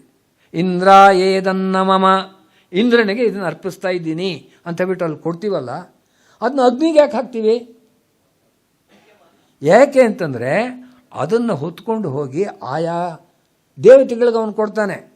ಇವಾಗ ನಮ್ಮ ಮೈಯಲ್ಲಿ ನನಗೆ ಕಾಲು ನೋವು ಬಂದಿದೆ, ತಲೆನೋವು ಬಂದಿದೆ, ಎದೆನೋವು ಬಂದಿದೆ ಅಂತಂದರೂ ಡಾಕ್ಟ್ರು ಔಷಧ ಕೊಡ್ತಾರಲ್ಲ ಅದನ್ನ ಬಾಯಿಗೆ ಹಾಕ್ತಾರೆ. ತಲೆ ನೋವು ಬಂದಿದೆ ಅಂತ ತಲೆ ಮೇಲೆ ಹಾಕಲ್ಲ. ಯಾವ ಅಂಗಕ್ಕಾದ್ರೂ ಕೂಡ ಅರ್ಪಣೆ ಮಾಡ್ತಕ್ಕಂಥದ್ದು ಬಾಯಿಯಲ್ಲಿ. ಅಗ್ನಿರ್ಮುಖಂ ದೇವಾನಾಂ, ಎಲ್ಲ ದೇವತೆಗಳಿಗೂ ಕೂಡ ಬಾಯಿ ಇದ್ದ ಹಾಗೆ ಅಗ್ನಿ. ಅದಕ್ಕೋಸ್ಕರ ಅಲ್ಲಿ ಹಾಕಿದ್ರೆ ಸರಿಯಾದ ಜಾಗಕ್ಕೆ ರೀಚ್ ಆಗುತ್ತೆ, ತಲುಪುತ್ತೆ ಅದು.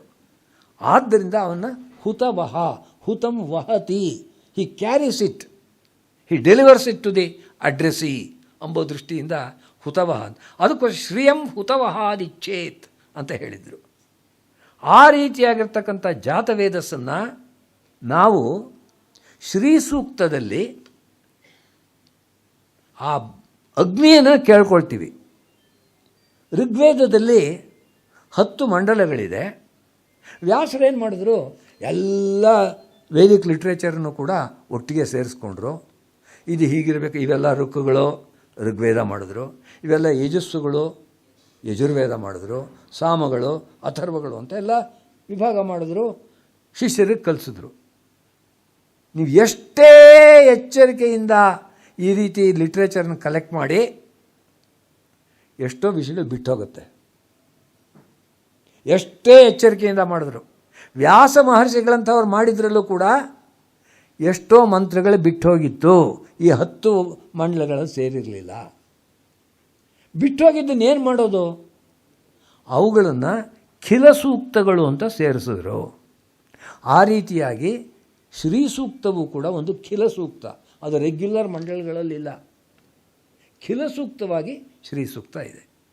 ಆ ಶ್ರೀ ಸೂಕ್ತ ಎಂಬುದು ಯಾವ ರೀತಿ ಬರ್ತಾ ಇದೆ? ಹಿರಣ್ಯವರ್ಣಾಂ ಹರಿಣೀಂ ಸುವರ್ಣ ರಜತಸ್ರಜಾಂ ಚಂದ್ರಾಂ ಹಿರಣ್ಮಯೀಂ ಲಕ್ಷ್ಮೀಂ ಜಾತವೇದೋ ಮಾವಹ. ಹೇ ಜಾತವೇದ ಮೇ ಆವಹ, ಎಲೆ ಅಗ್ನಿಯೇ ನಮ್ಮನೆ ಕರ್ಕೊಂಬಪ್ಪ. ಯಾವ ರೀತಿಯಾಗಿರ್ತಕ್ಕಂಥ ಲಕ್ಷ್ಮಿ? ಆ ರೀತಿ ಅಶ್ವಪೂರ್ವಾಂ, ಮುಂದೆ ಕುದುರೆಗಳು ಹೇಳ್ಕೊಂಬರ್ತಾ ಇದೆ. ಹಸ್ತಿನಾದ ಪ್ರಬೋಧಿನೀಂ, ಆ ಕಡೆ ಈ ಕಡೆ ಇರ್ತಕ್ಕಂಥ ಆನೆಗಳು ಅವಳು ಬರ್ತಾ ಇದೆ ಅಂತ ಹೇಳ್ಬಿಟ್ಟು ಜೋರಾಗಿ ಅನೌನ್ಸ್ ಮಾಡ್ತಾ ಇದೆ. ಹಸ್ತಿನಾದ ಪ್ರಬೋಧಿನೀಂ ಚಂದ್ರಾಂ ಕಿರಣ್ಮಯೀಂ ಲಕ್ಷ್ಮೀಂ ಜಾತವೇದೋ ಮಾವಹ. ನಾವು ಕೇಳ್ತಾ ಇರೋದು ಯಾರನ್ನ? ಜಾತವೇದಸ್ಸನ್ನು. ಮೇ ಆವಹ, ನಮ್ಮನೆಗೆ ಕರ್ಕೊಂಬಪ್ಪ. ಪದ್ಮಮಾಲಿನೀಂ ಹೇಮಮಾಲಿನೀಂ, ಈ ಎಲ್ಲ ಒಳ್ಳೆಯ ಶಬ್ದಗಳು ಬಂದಿರೋದು ಶ್ರೀ ಸೂಕ್ತದಲ್ಲಿ, ಅಲ್ಲೇ ಇರ್ತಕ್ಕಂಥ ಪದಗಳು. ಆದ್ದರಿಂದ ಇಲ್ಲಿ ಜಾತವೇದಸ್ ಎಂಬುವಂಥ ಶಬ್ದವನ್ನು ಉಪಯೋಗಿಸಿದ್ದಾರೆ. ಆವಹತು ಜಾತವೇದಾ ಶ್ರಿಯಮಿವನಃ ಪಾದುಕೆ ನಿತ್ಯಂ ಸೃಷ್ಟಾಂ ಭೂಮಾವನಂತೇನ ನಿತ್ಯಶೇಷ ಸಮಾಧಿನ ಅಹಂ ಸಂಭಾವಯಾಮಿ ತ್ವಾಂ ಆತ್ಮಾನಮಿವ ಪಾದುಕೆ.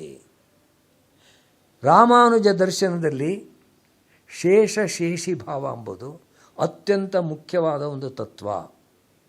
ಶೇಷಿನ್, ಅವನು ಒಬ್ಬನೇ, ಅವನು ನಾರಾಯಣ.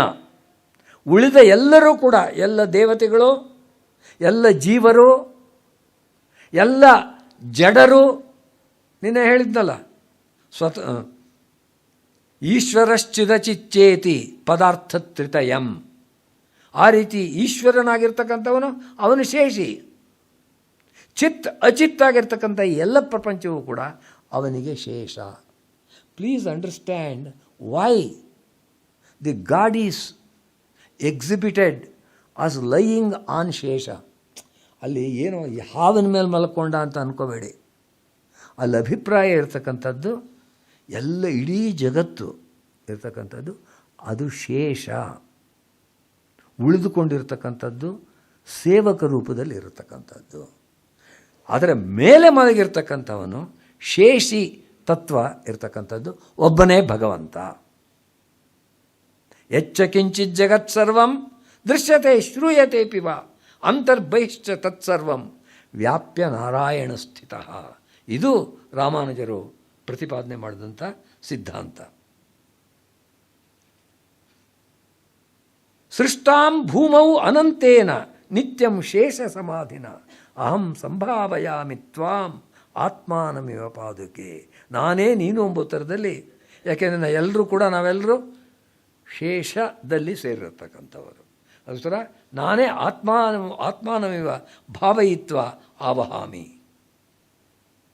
ಮಾಬೂದಿಯಂ ಮಯಿ ನಿಷಣ್ಣ ಪದಸ್ಯ ನಿತ್ಯಂ ವಿಶ್ವಂಭರಸ್ಯ ವಹನಾತ್ ವ್ಯತಿತೇತಿ ಮತ್ವಾ ಧತ್ಸೇ ಬಲಾಭ್ಯಧಿಕಯ ಮಣಿಪಾದುಕೆ ತ್ವಂ ಶೇಷಾತ್ಮನ ವಸುಮತಿಂ ನಿಜಯೈವ ಮೂರ್ತ್ಯ. ಈಗೇನು ಹೇಳಿದ್ವು? ಭಗವಂತನನ್ನು ಯಾವುದು ಹೊರುತ್ತೋ ಅದು ಶೇಷ ಅಂತ ಹೇಳಿದ್ವು. ನೀವೆಲ್ಲ ನಮ್ಮ ಪೌರಾಣಿಕವಾಗಿರ್ತಕ್ಕಂಥ ಚಿಂತನೆಯಲ್ಲಿ ಭೂಮಿಯನ್ನು ಹೆಡೆಯ ಮೇಲೆ ಹೊತ್ಕೊಂಡಿರೋನು ಯಾರು? ಆದಿಶೇಷ ಅಲ್ವೇ? ಆ ಆದಿಶೇಷನ ರೂಪದಲ್ಲಿ ನೀನು ಈ ಭೂಮಿಯನ್ನೆಲ್ಲ ಹೊತ್ತಿದ್ದೀಯಾ. ಯಾತಕ್ಕೋಸ್ಕರ? ಈಗ ಭಗವಂತ ರಾಮನ ರೂಪದಲ್ಲಿ, ಕೃಷ್ಣನ ರೂಪದಲ್ಲಿ ಈ ಭೂಮಿ ಮೇಲಿದ್ದಾನೆ. ಆ ಕೃಷ್ಣ ಇದ್ದಾನಲ್ಲ, ಎಷ್ಟು ಭಾರ ಅವನು? ವಿಶ್ವಂಭರ ಅವನು. ಇಡೀ ವಿಶ್ವವನ್ನು ಹೊತ್ತಿರ್ತಕ್ಕಂಥವನು, ಇಡೀ ವಿಶ್ವವನ್ನು ಹೊಟ್ಟೆ ಒಳಗೆ ಇಟ್ಕೊಂಡಿರ್ತಕ್ಕಂಥವನು. ಅವನು ಭೂಮಿ ಮೇಲಿದ್ದರೆ ಭೂಮಿಗೆ ಎಷ್ಟು ಭಾರ ಆಗುತ್ತೆ? ಆ ಭೂಮಿ ಪಾಪ ಅದನ್ನು ತಡಿಲಾರಳು, ಅದಕ್ಕೆ ಸಹಾಯ ಮಾಡಬೇಕು ಅಂತ ಹೇಳ್ಬಿಟ್ಟು ಈ ಪಾದುಕೆ ಇದೆಯಲ್ಲ, ಈ ಪಾದುಕೆಯು ಶೇಷನ ರೂಪದಲ್ಲಿ, ಆದಿಶೇಷನ ರೂಪದಲ್ಲಿ ಹೋಗಿ ಆ ಭೂಮಿಯನ್ನು ಹೊತ್ಕೊಂಡಿದೆ. ಅದರ ಭಾರ ಕಡಿಮೆ ಆಗಲಿ, ನಾನು ಹೊತ್ಕೊಳ್ಳೋಣ ಅಂತೇಳ್ಬಿಟ್ಟು ಆ ರೀತಿ ಇದೆ. ಅಂಥ ಮಹಿಮೆಯುಳ್ಳ ಪಾದುಕೆ ಇದು. ಆ ಪಾದುಕೆಯ ಸ್ತವವನ್ನು ನಾವು ನಿಜವಾಗಿಯೂ ಕೂಡ ಮಾಡಬೇಕಾಗಿರೋದು. ಈ ಒಂದು ತತ್ವವನ್ನು ತಿಳಿಸ್ತಾ ಇದ್ದಾರೆ. ಶೇಷಾತ್ಮನ ವಸುಮತೀಂ ನಿಜಯೈವ ಮೂರ್ತ್ಯ ಅಚೀನಾತ್ಮಾರಂಗಕ್ಷಿತಿರಮಣ ಪಾದಾವನಿ ಸದಾ ಸತಾಮಿತ್ತಂ ತ್ರಾಣಾತ್ ಪ್ರಥಿತ ನಿಜ ಸತ್ತತ್ವ ವಿಭವ ಅವಿದ್ಯಾಯಾಮಿನ್ಯಾಃ ಸ್ಪೃಶಸಿ ಪುನರೇಕಾಃ ಪದವೀಂ ಕ್ರತೂನಾಂ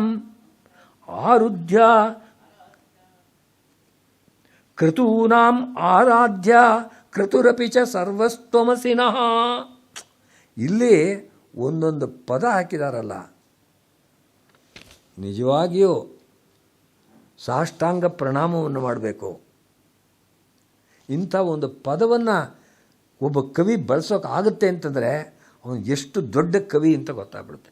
otherwise such words can never emerge from the mouth. ಅಹೀನಾತ್ಮ ಅಂತ ಒಂದು ಪದವನ್ನು ಉಪಯೋಗಿಸಿದ್ದಾರೆ. ತ್ವಂ ನೀನು ಅಹೀನಾತ್ಮ ರಂಗಕ್ಷಿತಿ ರಮಣ ಪಾದಾವನಿ. ತ್ವಂ ಅಹೀನಾತ್ಮ ಎಂಥ ಪದ ರೇ ಅದು. ಒಂದು ಅರ್ಥದಲ್ಲಿ ಏನಪ್ಪ ಅಂದರೆ ಹೀನಾತ್ಮಳು ಅಲ್ಲದವಳು, ನ ಹೀನಾತ್ಮ ಅಹೀನಾತ್ಮ. ಆದರೆ ಮುಖ್ಯವಾದ ಅರ್ಥ ಏನು ಅಂದರೆ ಅಹಿ ಅಂದರೆ ಹಾವು, ಇನ ಅಂದರೆ ಒಡೆಯ, ಅವನು ಆದಿಶೇಷ. ಅಹೀನಾತ್ಮ ಆದಿಶೇಷನ ರೂಪವಾಗಿರೋಳು. ಸುಲಭವಾಗಿ ಬರ್ತಾ ಇಂಥ ಪದ ಅಂಬೋದು. ಒಬ್ಬ ಕವಿಯ ಯೋಗ್ಯತೆಯನ್ನು ಅಳೆಯೋದಕ್ಕೆ ಒಂದು ಪದ ಸಾಕು, ಯಾವ ಲೆವೆಲ್ಲಿನ ಕವಿಗಳು ಅವರು ಅಂತ. ಅಹೀನಾತ್ಮ ರಂಗಕ್ಷಿತಿ ರಮಣ ಪಾದಾವನಿ ಸದಾ ಸತಾಂ ಇತ್ತಂ ತ್ರಾಣಾತ್. ಈ ರೀತಿಯಾಗಿ ರಕ್ಷಣೆ ಮಾಡೋದ್ರಿಂದ ಪ್ರಥಿತ ನಿಜ ಸತ್ರತ್ವ ವಿಭವ, ನಿಜ ಸತ್ರತ್ವ ವಿಭವ. ಎಂಥ ಪದ ಅದು.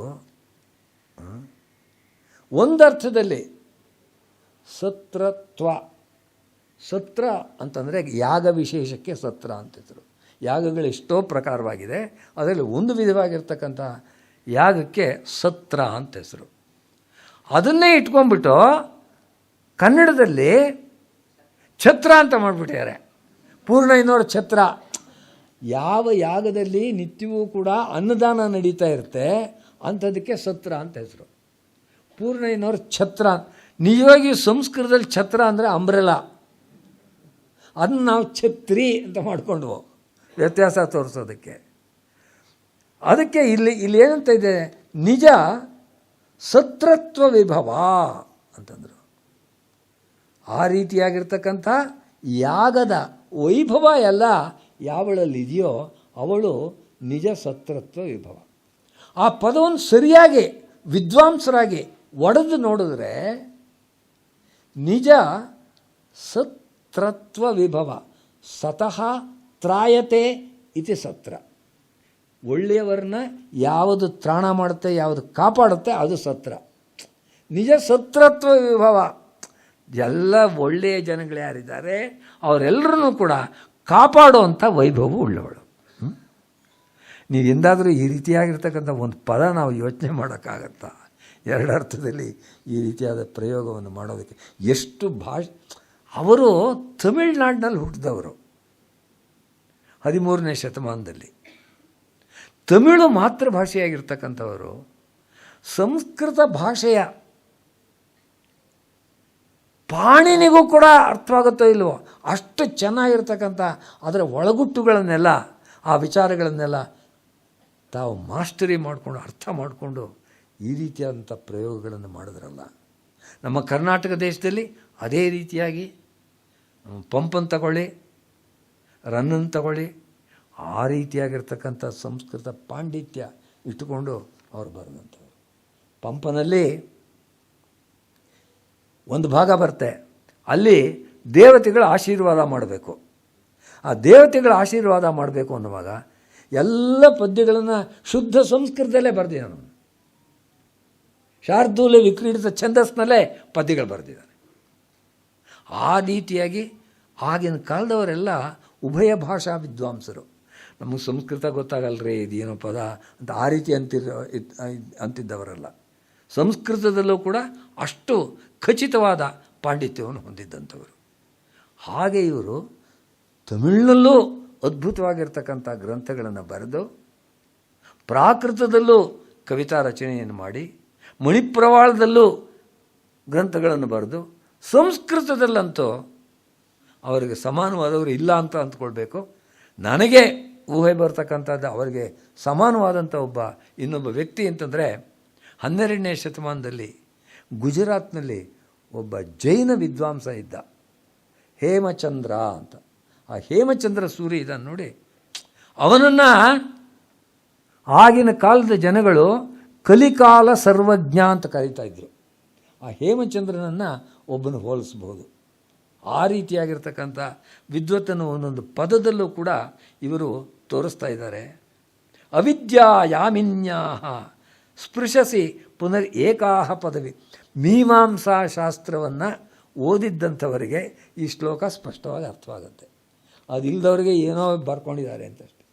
ಏಕಾಹ ಅಂತ ಪದ ಇದೆಯಲ್ಲ, ಅದು ಕೂಡ ಯಾಗ ವಿಶೇಷಸ್ಯ ಸಂಜ್ಞಾ. ಒಂದೇ ದಿವಸದಲ್ಲಿ ನಡೆಸುವಂಥ ಯಾಗಕ್ಕೆ ಏಕಾಹ ಅಂತ ಹೆಸರು.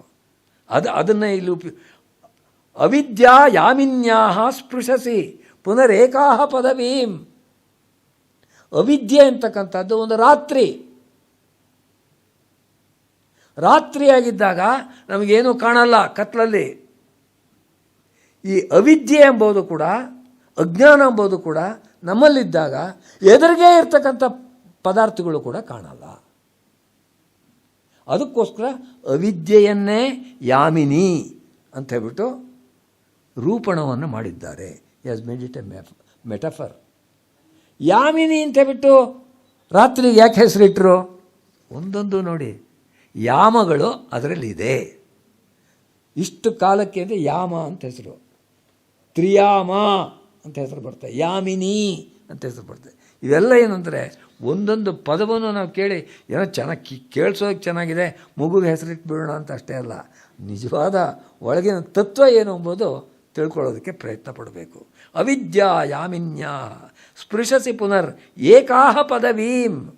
ಆ ಒಂದು ಯಾಗ ಬೆಳಗಾದಾಗ ಮಾಡ್ತಕ್ಕಂಥದ್ದು ಹೊಸತನವನ್ನು ತಂದುಕೊಡುತ್ತೆ. ಆ ರೀತಿಯಾಗಿರ್ತಕ್ಕಂಥ ಯಾಗದ ವಿಷಯವನ್ನು ಕೂಡ ಕ್ರತೂನಾಮ ಆರಾಧ್ಯ ಕ್ರತುರಪಿ ಚ ಸರ್ವಸ್ತ್ವಮಸಿನಃ ತ್ವಂ ಸರ್ವ ಕ್ರತು ಅಸಿ. ಕ್ರತು ಅಂದರೆ ಕ್ರಿಯೇಟಿವಿಟಿ. ಯಾವ ಯಾಗದಿಂದ ನಮ್ಮಲ್ಲಿ ರಚನಾತ್ಮಕತ್ವ ಎಂಬುದು ಹುಟ್ಟುತ್ತೆ ಅದಕ್ಕೆ ಕ್ರತು ಅಂತ ಹೆಸರು. ಆ ರೀತಿಯಾಗಿರ್ತಕ್ಕಂಥ ಕ್ರತುವು ಕೂಡ ನೀನಾಗಿದ್ದೀಯಾ. ಬಹುಮುಖಭೋಗಸಮೇತೈಃ ನಿರ್ಮುಕ್ತತಯಾ ವಿಶುದ್ಧಿಮಾಪನ್ನೈಃ ಶೇಷಾತ್ಮಿಕಾ ಪದಾವನಿ ನಿಷೇವ್ಯಸೆ ಶೇಷಭೂತೈಸ್ತ್ವಂ. ತ್ವಮಪಿ ಶೇಷಾತ್ಮಿಕ ತ್ವಂ ಶೇಷಭೂತೈಃ ನಿಷೇವ್ಯಸೆ.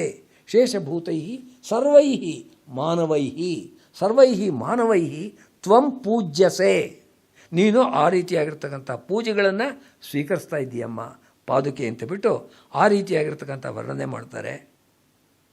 ಪ್ರಪದ್ಯೆ ಪಾದುಕಾರೂಪಂ ಪ್ರಣವಸ್ಯ ಕಲಾದ್ವಯಂ ಓತಂ ಮಿದಂ ಇದಂ ಯಸ್ಮಿನ್ ಅನಂತಸ್ಯಾಪಿ ತತ್ಪದಂ. ಪ್ರಪದ್ಯೆ ಪಾದುಕಾರೂಪಂ ಪ್ರಣವಸ್ಯ ಕಲಾದ್ವಯಂ. ಇದು ಒಂದು ಶ್ಲೋಕಕ್ಕೆ ಒಂದು ದಿವಸ ಭಾಷಣ ಮಾಡಬೇಕು. ಪ್ರಣವ ಅಂತಿದೆ. ಪ್ರಣವ ಅಂದರೆ ಓಂಕಾರ. ಓಂಕಾರ ಪ್ರಣವೌ ಸಮೌ ಅಂತ ಅಮರಕೋಶ. ಪ್ರಕರ್ಷೇಣ ನಮ್ಯತೆ ಆತ್ಮ ಅಸ್ಮಿನ್ನಿತಿ ಪ್ರಣವ. ಯಾವುದರಲ್ಲಿ ಆತ್ಮವು ಭಗವಂತನ ಕಡೆ ಹೋಗೋಕ್ಕಾಗುತ್ತೋ ಆ ರೀತಿಯಾದ ಶಬ್ದಕ್ಕೆ ಪ್ರಣವ ಅಂತ ಹೆಸರು, ಓಂಕಾರ ಅಂತ ಹೆಸರು. ಆ ಓಂಕಾರದಲ್ಲಿ ಅ ಉ ಮ ಎಂಬುವಂಥ 3 ಅಂಶಗಳಿದೆ. ಆ ಉ ಅಂತಕ್ಕಂಥದ್ದು 2 ಕಲೆಗಳು ಅಂತ ಕರೀತಾ ಇದ್ದಾರೆ. ಅದನ್ನು ಹೇಳ್ತಾ ಇದ್ದಾರಲ್ಲಿ ಪ್ರಪದ್ಯೆ ಪಾದುಕಾರೂಪಂ ಪ್ರಣವಸ್ಯ ಕಲಾದ್ವಯಂ. 2 ಪಾದುಕೆಗಳಿದೆ ನೋಡಿ. ಅದು ಓಂಕಾರದ 2 ಕಲೆಗಳು. ಅ ಉ ಅಂತ 2 ಅಂಶಗಳಿದೆ. ಅಕಾರಕ್ಕೆ ವಿಷ್ಣು ಅಂತ ಅರ್ಥ. ಭಗವದ್ಗೀತೆಯಲ್ಲಿ ಏನು ಹೇಳ್ತಾ ಇದೆ? ಅಕ್ಷರಾಣಾಮಕಾರೋಸ್ಮಿ. ಅಕ್ಷರಗಳಲ್ಲಿ ಮೊದಲನೇದಾದಂಥ ಅಕಾರ ಸ್ವರೂಪನಾಗಿರೋ ನಾನು ಅಂತ. ಅ ಎಂಬುದು ಉ ಅಂತಿದೆಯಲ್ಲ, ಆ ಉ ಎಂಬುದು ಲಕ್ಷ್ಮಿಯ ಸ್ವರೂಪ. ಶ್ರೀ ಮತ್ತು ಅಥವಾ ಲಕ್ಷ್ಮೀ ನಾರಾಯಣ ಈ 2 ಕೂಡ 2 ಕಲೆಗಳು. ಓಂಕಾರದಲ್ಲಿರ್ತಕ್ಕಂಥ 2 ಅಂಶಗಳು.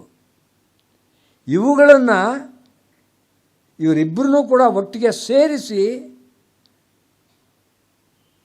ಆರಾಧನೆಯನ್ನು ಮಾಡಬೇಕು ಅಂತ ತಿಳಿಸುವಂಥದ್ದು ಮಕಾರ. ಅದಕ್ಕೋಸ್ಕರ ಓಂಕಾರವನ್ನು ಆ ರೀತಿ ಹೇಳ್ತಾ ಇದ್ದಾರೆ.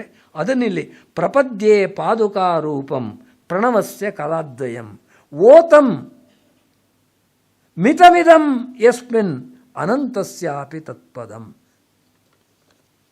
ಭಗವಂತನೇನಂತ ಕರಿತೀವಿ ನಾವು? ಅನಂತ ಅಂತ ಕರಿತೀವಿ. ಅನಂತ ಪದ್ಮನಾಭ. ಅನಂತ, ಇನ್ಫೈನೈಟ್. ಯಾವುದಕ್ಕೆ ಅಂತವೇ ಇಲ್ಲವೋ ಅದು ಅನಂತ. ಅಂತವೇ ಇಲ್ಲದೆ ಇರತಕ್ಕಂಥ ಪ್ರಪಂಚವನ್ನು ಊಹಿಸ್ಕೊಂಡ್ರೆ, ವಿಶ್ವವನ್ನು ಊಹಿಸ್ಕೊಂಡ್ರೆ ಎಷ್ಟು ನಕ್ಷತ್ರ ರಾಶಿಗಳಿದೆ, ಗ್ಯಾಲಾಕ್ಸಿಗಳು ಅಂತ ಹೇಳ್ತಾರಲ್ಲ, ನೆಬ್ಯುಲಾಗಳೆಷ್ಟಿವೆ, ಕೊನೆಯಲ್ಲಿ ಅದಕ್ಕೆ ಯಾವುದೋ ಟೆಲಿಸ್ಕೋಪ್ನಿಂದ ಹುಡ್ಕೊಂಡ್ರು. ಮೊನ್ನೆ ಅಂತ ಬಂದಿತ್ತು ಪೇಪರಲ್ಲಿ, 10 ಮಿಲಿಯನ್ ಲೈಟ್ ಇಯರ್ಸ್ ಅವೇ ಇರ್ತಕ್ಕಂಥ ಒಂದು ಗ್ಯಾಲಾಕ್ಸಿನ ನೋಡಿದ್ವಿ ಅಂತ. ಇದನ್ನ ಅನಂತ ಅಂತ ಕರೀದೆ. ಇನ್ನೇನು ಕರೆಯೋದು? ಭಗವಂತನನ್ನು ಅನಂತ ಅಂತ ಯಾಕೆ ಕರೆದಿದ್ದಾರೆ ಅಂದರೆ ಅವನೇ ವಿಶ್ವ. ವಿಶ್ವಂ ವಿಷ್ಣುರ್ವಷಟ್ಕಾರ ಭೂತ ಭವ್ಯ ಭವತ್ ಪ್ರಭು. ಹಾಗೆ ಅನಂತನಾಗಿರ್ತಕ್ಕಂಥವನಿಗೆ ಅವನ ಪಾದಗಳು ಹೇಗಿರಬೇಕಪ್ಪ?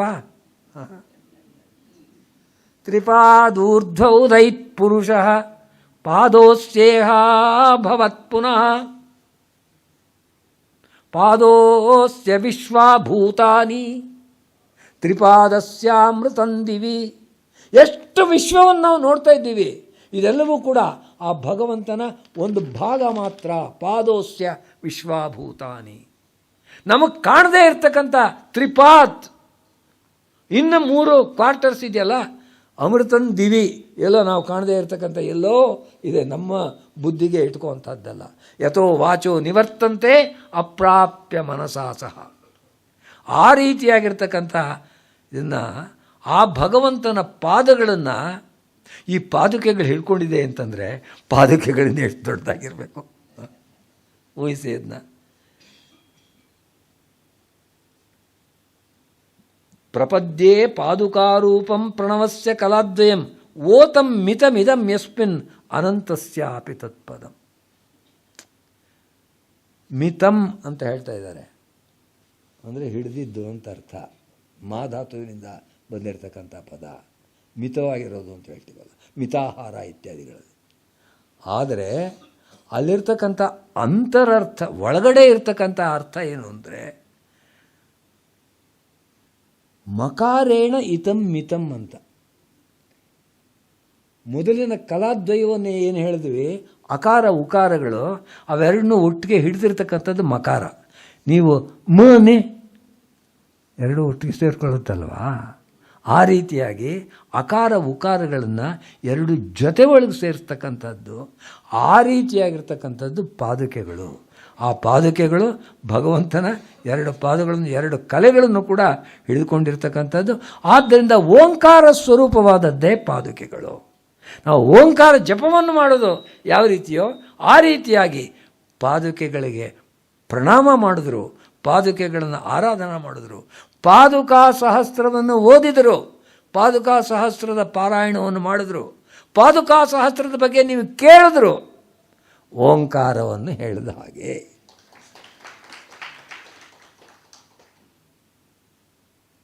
ದ್ವಾವೇವ ಯತ್ರ ಚರಣೌ ಪರಸ್ಯ ದ್ವಾವೇವ ಯತ್ರ ಚರಣೌ ಪರಮಸ್ಯ ಪುಂಸಃ ತತ್ರ ದ್ವಿಧಾ ಸ್ಥಿತವತಿ ಮಣಿಪಾದುಕೆ ತ್ವಂ ಯತ್ರೈವ ದರ್ಶಯತಿ ದೇವಿ ಸಹಸ್ರಪಾತ್ವಂ ತತ್ರಾಪಿ ನೂನಮಸಿ ದರ್ಶಿತ ತಾವದಾತ್ಮ. ಸಹಸ್ರಪಾತ್ವಂ ಎಂಬ ಪದ ಉಪಯೋಗಿಸಿದಾನಲ್ಲ ಸ್ವಾಮಿ ಈ ಮಹಾಕವಿ. We fall at his feet. ಸಹಸ್ರಪಾತ್, ಸಹಸ್ರಶೀರ್ಷ ಪುರುಷಃ, ಸಹಸ್ರಾಕ್ಷ ಸಹಸ್ರಪಾತ್, ಸಹಸ್ರಪಾತಃ ಭಾವಃ ಸಹಸ್ರಪಾತ್ವಂ. ಎಷ್ಟು ಚೆನ್ನಾಗಿರ್ತಕ್ಕಂಥ ಪದ ಉಪಯೋಗಿಸಿ. ಅದೇ ರೀತಿಯಾಗಿ ಭಗವಂತನು ಇಲ್ಲಿ ಹೇಳ್ತಾ ಇರೋದೇನು ಅಂತಂದರೆ, ನಾವು ನೋಡ್ತಾ ಇರ್ತಕ್ಕಂಥದ್ದು ಎರಡು ಪಾದುಕೆಗಳು. ಭಗವಂತನು ಅನೇಕ ಸಂದರ್ಭದಲ್ಲಿ ಎರಡು ಕಾಲಿಟ್ಕೊಂಡು ಇಲ್ಲಿ ಪ್ರಪಂಚದಲ್ಲಿ ಕಾಣಿಸ್ತಾನೆ. ಅವನ ನಿಜವಾದ ರೂಪ, ವಿಶ್ವರೂಪ 1000 ಕಾಲುಗಳು ಇರ್ತಕ್ಕಂಥದ್ದು. ಆ ಸಂದರ್ಭದಲ್ಲಿ ಪಾದುಕೆಗಳು ತಾವು ಕೂಡ 1000 ರೂಪವನ್ನು ಧರಿಸಿ 1000 ಪಾದುಕೆಗಳಾಗಿ ಭಗವಂತನನ್ನು ಅಲಂಕರಿಸುತ್ತೆ. ಆ ಪಾದುಕೆಗಳ ಪ್ರಭಾವ ಏನು ಅಂತ ನೀವು ತಿಳ್ಕೊಳ್ಬೇಕು. ಅದಕ್ಕೋಸ್ಕರ ಹೇಳಿರೋದು ದ್ವಾವೇವ ಯತ್ರ ಚರಣೌ ಪರಮಸ್ಯ ಪುಂಸಃ ತತ್ರ ದ್ವಿಧಾ ಸ್ಥಿತವತಿ ಮಣಿಪಾದುಕೆ ತ್ವಂ ಯತ್ರೈವ ದರ್ಶಯತಿ ದೇವಿ ಸಹಸ್ರಪಾತ್ವಂ ತತ್ರಾಪಿ ನೂನಮಸಿ ದರ್ಶಿತ ತಾವದಾತ್ಮ. ಅವನು ಸಹಸ್ರಪಾತಾಗಿ ತೋರಿಸಿದಾಗ 1000 ಪಾದುಕೆಗಳಾಗಿ ಅವನ ಪಾದಗಳನ್ನು ನೀನು ಅಲಂಕರಿಸ್ತೀಯ.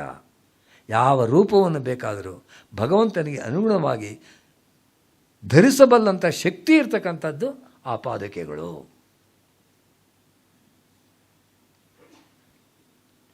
ಬದ್ಧ ಹರಿಪಾದಯುಗಲಂ ಯುಗಲಂ ತಪನೀಯ ಪಾದುಕೆ ಯುವಯೋ ಮೋಚಯತಿ ಸಂಶ್ರಿತಾನಾಂ ಪುಣ್ಯ ಪುಣ್ಯಮಯ ಶೃಂಖಲಾ ಯುಗಲಂ. ಯಾಕೆ 2 ಪಾದುಕೆಗಳಿದೆ? 2 ಪಾದುಕೆಗಳು ನಮಸ್ಕಾರ ಮಾಡ್ತಿದ್ದೀವಿ. ನಮಗೆ ಬೇಡಿ ಹಾಕಿದ್ದಾರೆ. ನಮ್ಮ ಪ್ರತಿಯೊಬ್ಬರಿಗೂ ಪೊಲೀಸ್ನವ್ರು ಯಾರಿಗೋ ಕಳ್ಳರಿಗೆ ಹಾಕ್ತಾರೆ ಅಂತ ಹೇಳ್ತಾರಲ್ಲ, ನಿಜವಾಗಿಯೂ ಕೂಡ ನಾವೆಲ್ಲರೂ ಕೂಡ ಬದ್ಧ ಜೀವರು. ನಮಗೆಲ್ಲ ಬೇಡಿ ಇದೆ. ಶೃಂಖಲಾ, ಈ ಶೃಂಖಲೆ 2 ಥರದ್ದು. ಒಂದು ಶೃಂಖಲೆ ಕಬ್ಬಿಣದ್ದು, ಇನ್ನೊಂದು ಶೃಂಖಲೆ ಚಿನ್ನದ್ದು. ಈ 2 ಬೇಡಿಗಳು ಹಾಕಿದ್ದಾರೆ. ಕಬ್ಬಿಣದ ರೀತಿಯಾಗಿರ್ತಕ್ಕಂಥ ಬೇಡಿ ಯಾವುದಪ್ಪ ಹಾಕಿರೋದು ಅಂತಂದರೆ, ನಾವು ಮಾಡುವಂಥ ಕೆಟ್ಟ ಕರ್ಮಗಳ ರೂಪದಲ್ಲಿ ಅದರಿಂದ ಬರುವಂಥ ಪಾಪಗಳನ್ನು ನಾವೆಲ್ಲ ಅನುಭವಿಸ್ಬೇಕಲ್ಲ, ಆ ಒಂದು ಬಂಧನ, ಆ ಬೇಡಿ ಇರ್ತಕ್ಕಂಥದ್ದು ಕಬ್ಬಿಣದ ಇದು.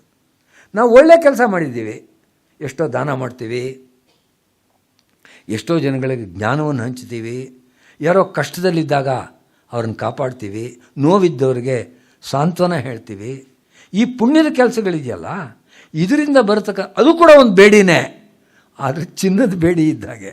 ಚಿನ್ನದಾದರೆ ಏನಂತೆ, ಕಟ್ಟದ ಓಡಾಡೋಕ್ಕಾಗಲ್ಲ. ಈ ಎರಡು ಬೇಡಿಗಳನ್ನು ಬಿಡಿಸ್ಬೇಕು ಅಂತ ಪಾದುಕೆ ಎರಡು ರೂಪವಾಗಿ ಎರಡು ಪಾದುಕೆಗಳಾಗಲ್ಲಿ ನಿಂತಿದೆ. ಆ ಎರಡನ್ನೂ ನೀವು ಯಾವಾಗ ನಮಸ್ಕಾರ ಮಾಡ್ತೀರೋ ಎರಡು ವಿಧವಾಗಿರ್ತಕ್ಕಂತಹ ಬೇಡಿಗಳು ಕೂಡ ಹರಿದು ಹೋಗುತ್ತವೆ. ಎಲ್ಲರೂ ಕೂಡ ನೀವು ಧನ್ಯರು. ಈ ಪಾದುಕೆಗಳ ವಿಷಯವನ್ನು ಕೇಳಿದ್ದೀರಿ. ನಿಮಗೆ ಆ ಪಾದುಕೆಗಳ ಅನುಗ್ರಹ, ವೇದಾಂತ ದೇಶಿಕರ ಅನುಗ್ರಹ ಸಂಪೂರ್ಣವಾಗಿ ಆಗಲಿ ಅಂತೇಳಿ ಕೇಳ್ತಾ ಇದ್ದೀನಿ. ಮಂಗಳಂ ಕೋಸಲೇಂದ್ರಾಯ ಮಹನೀಯ ಗುಣಾತ್ಮನೇ ಚಕ್ರವರ್ತಿ ತನೂಜಾಯ ಸಾರ್ವಭೌಮಾಯ ಮಂಗಳಂ.